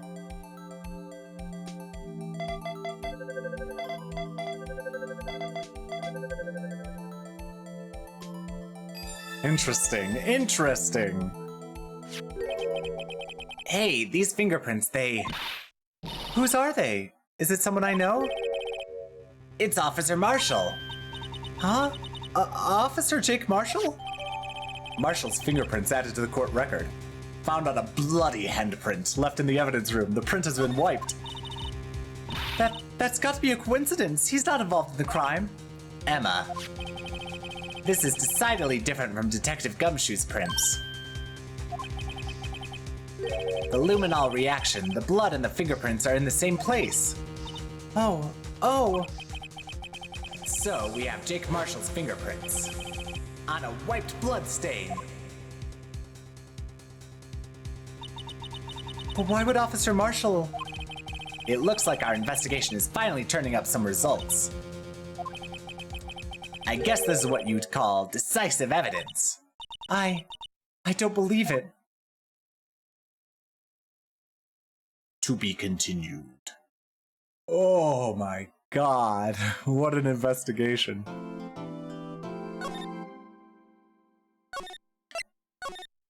Holy shit. Trial former, okay. Alright, but that's where we're gonna call it for today. That's where we're gonna call it for today. Let's warp back to, let's get out my, let's get my staff back and let's warp to the lab.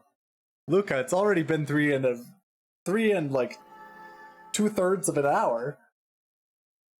14.5 hours to go. The next trial is really fun. Yeah, and we'll save that for next week.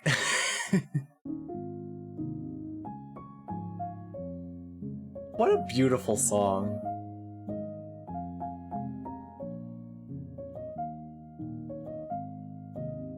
Oh.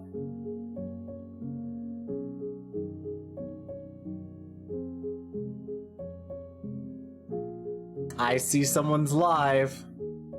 I see someone's live. We're gonna raid them. But thank you all for joining. I know we had a very intense chat this morning. Luca, I don't know if you heard all of it, but there was this very intense chatting segment we had at the beginning of the stream. So yeah, that was fun. I appreciate it when people join for that sort of thing. Anyway, we're gonna raid. There we go. Here's the raid message. Let me congratulate people. So congrats on being first, Brox. Congrats on being second, Oat. And thank you all for being here. We will, on Saturday again, we'll play more Ocarina of Time, and then a week from today, we will go back to the trial for this case. So yeah, good to see everyone. I hope you have a lovely day. Thank you for joining me. I don't know that I have anything else to say at the moment, but yeah. Thank you for the long stream, and thank you for everyone who participated. I'm gonna get going now. See everyone, let me warp out of here. Bye!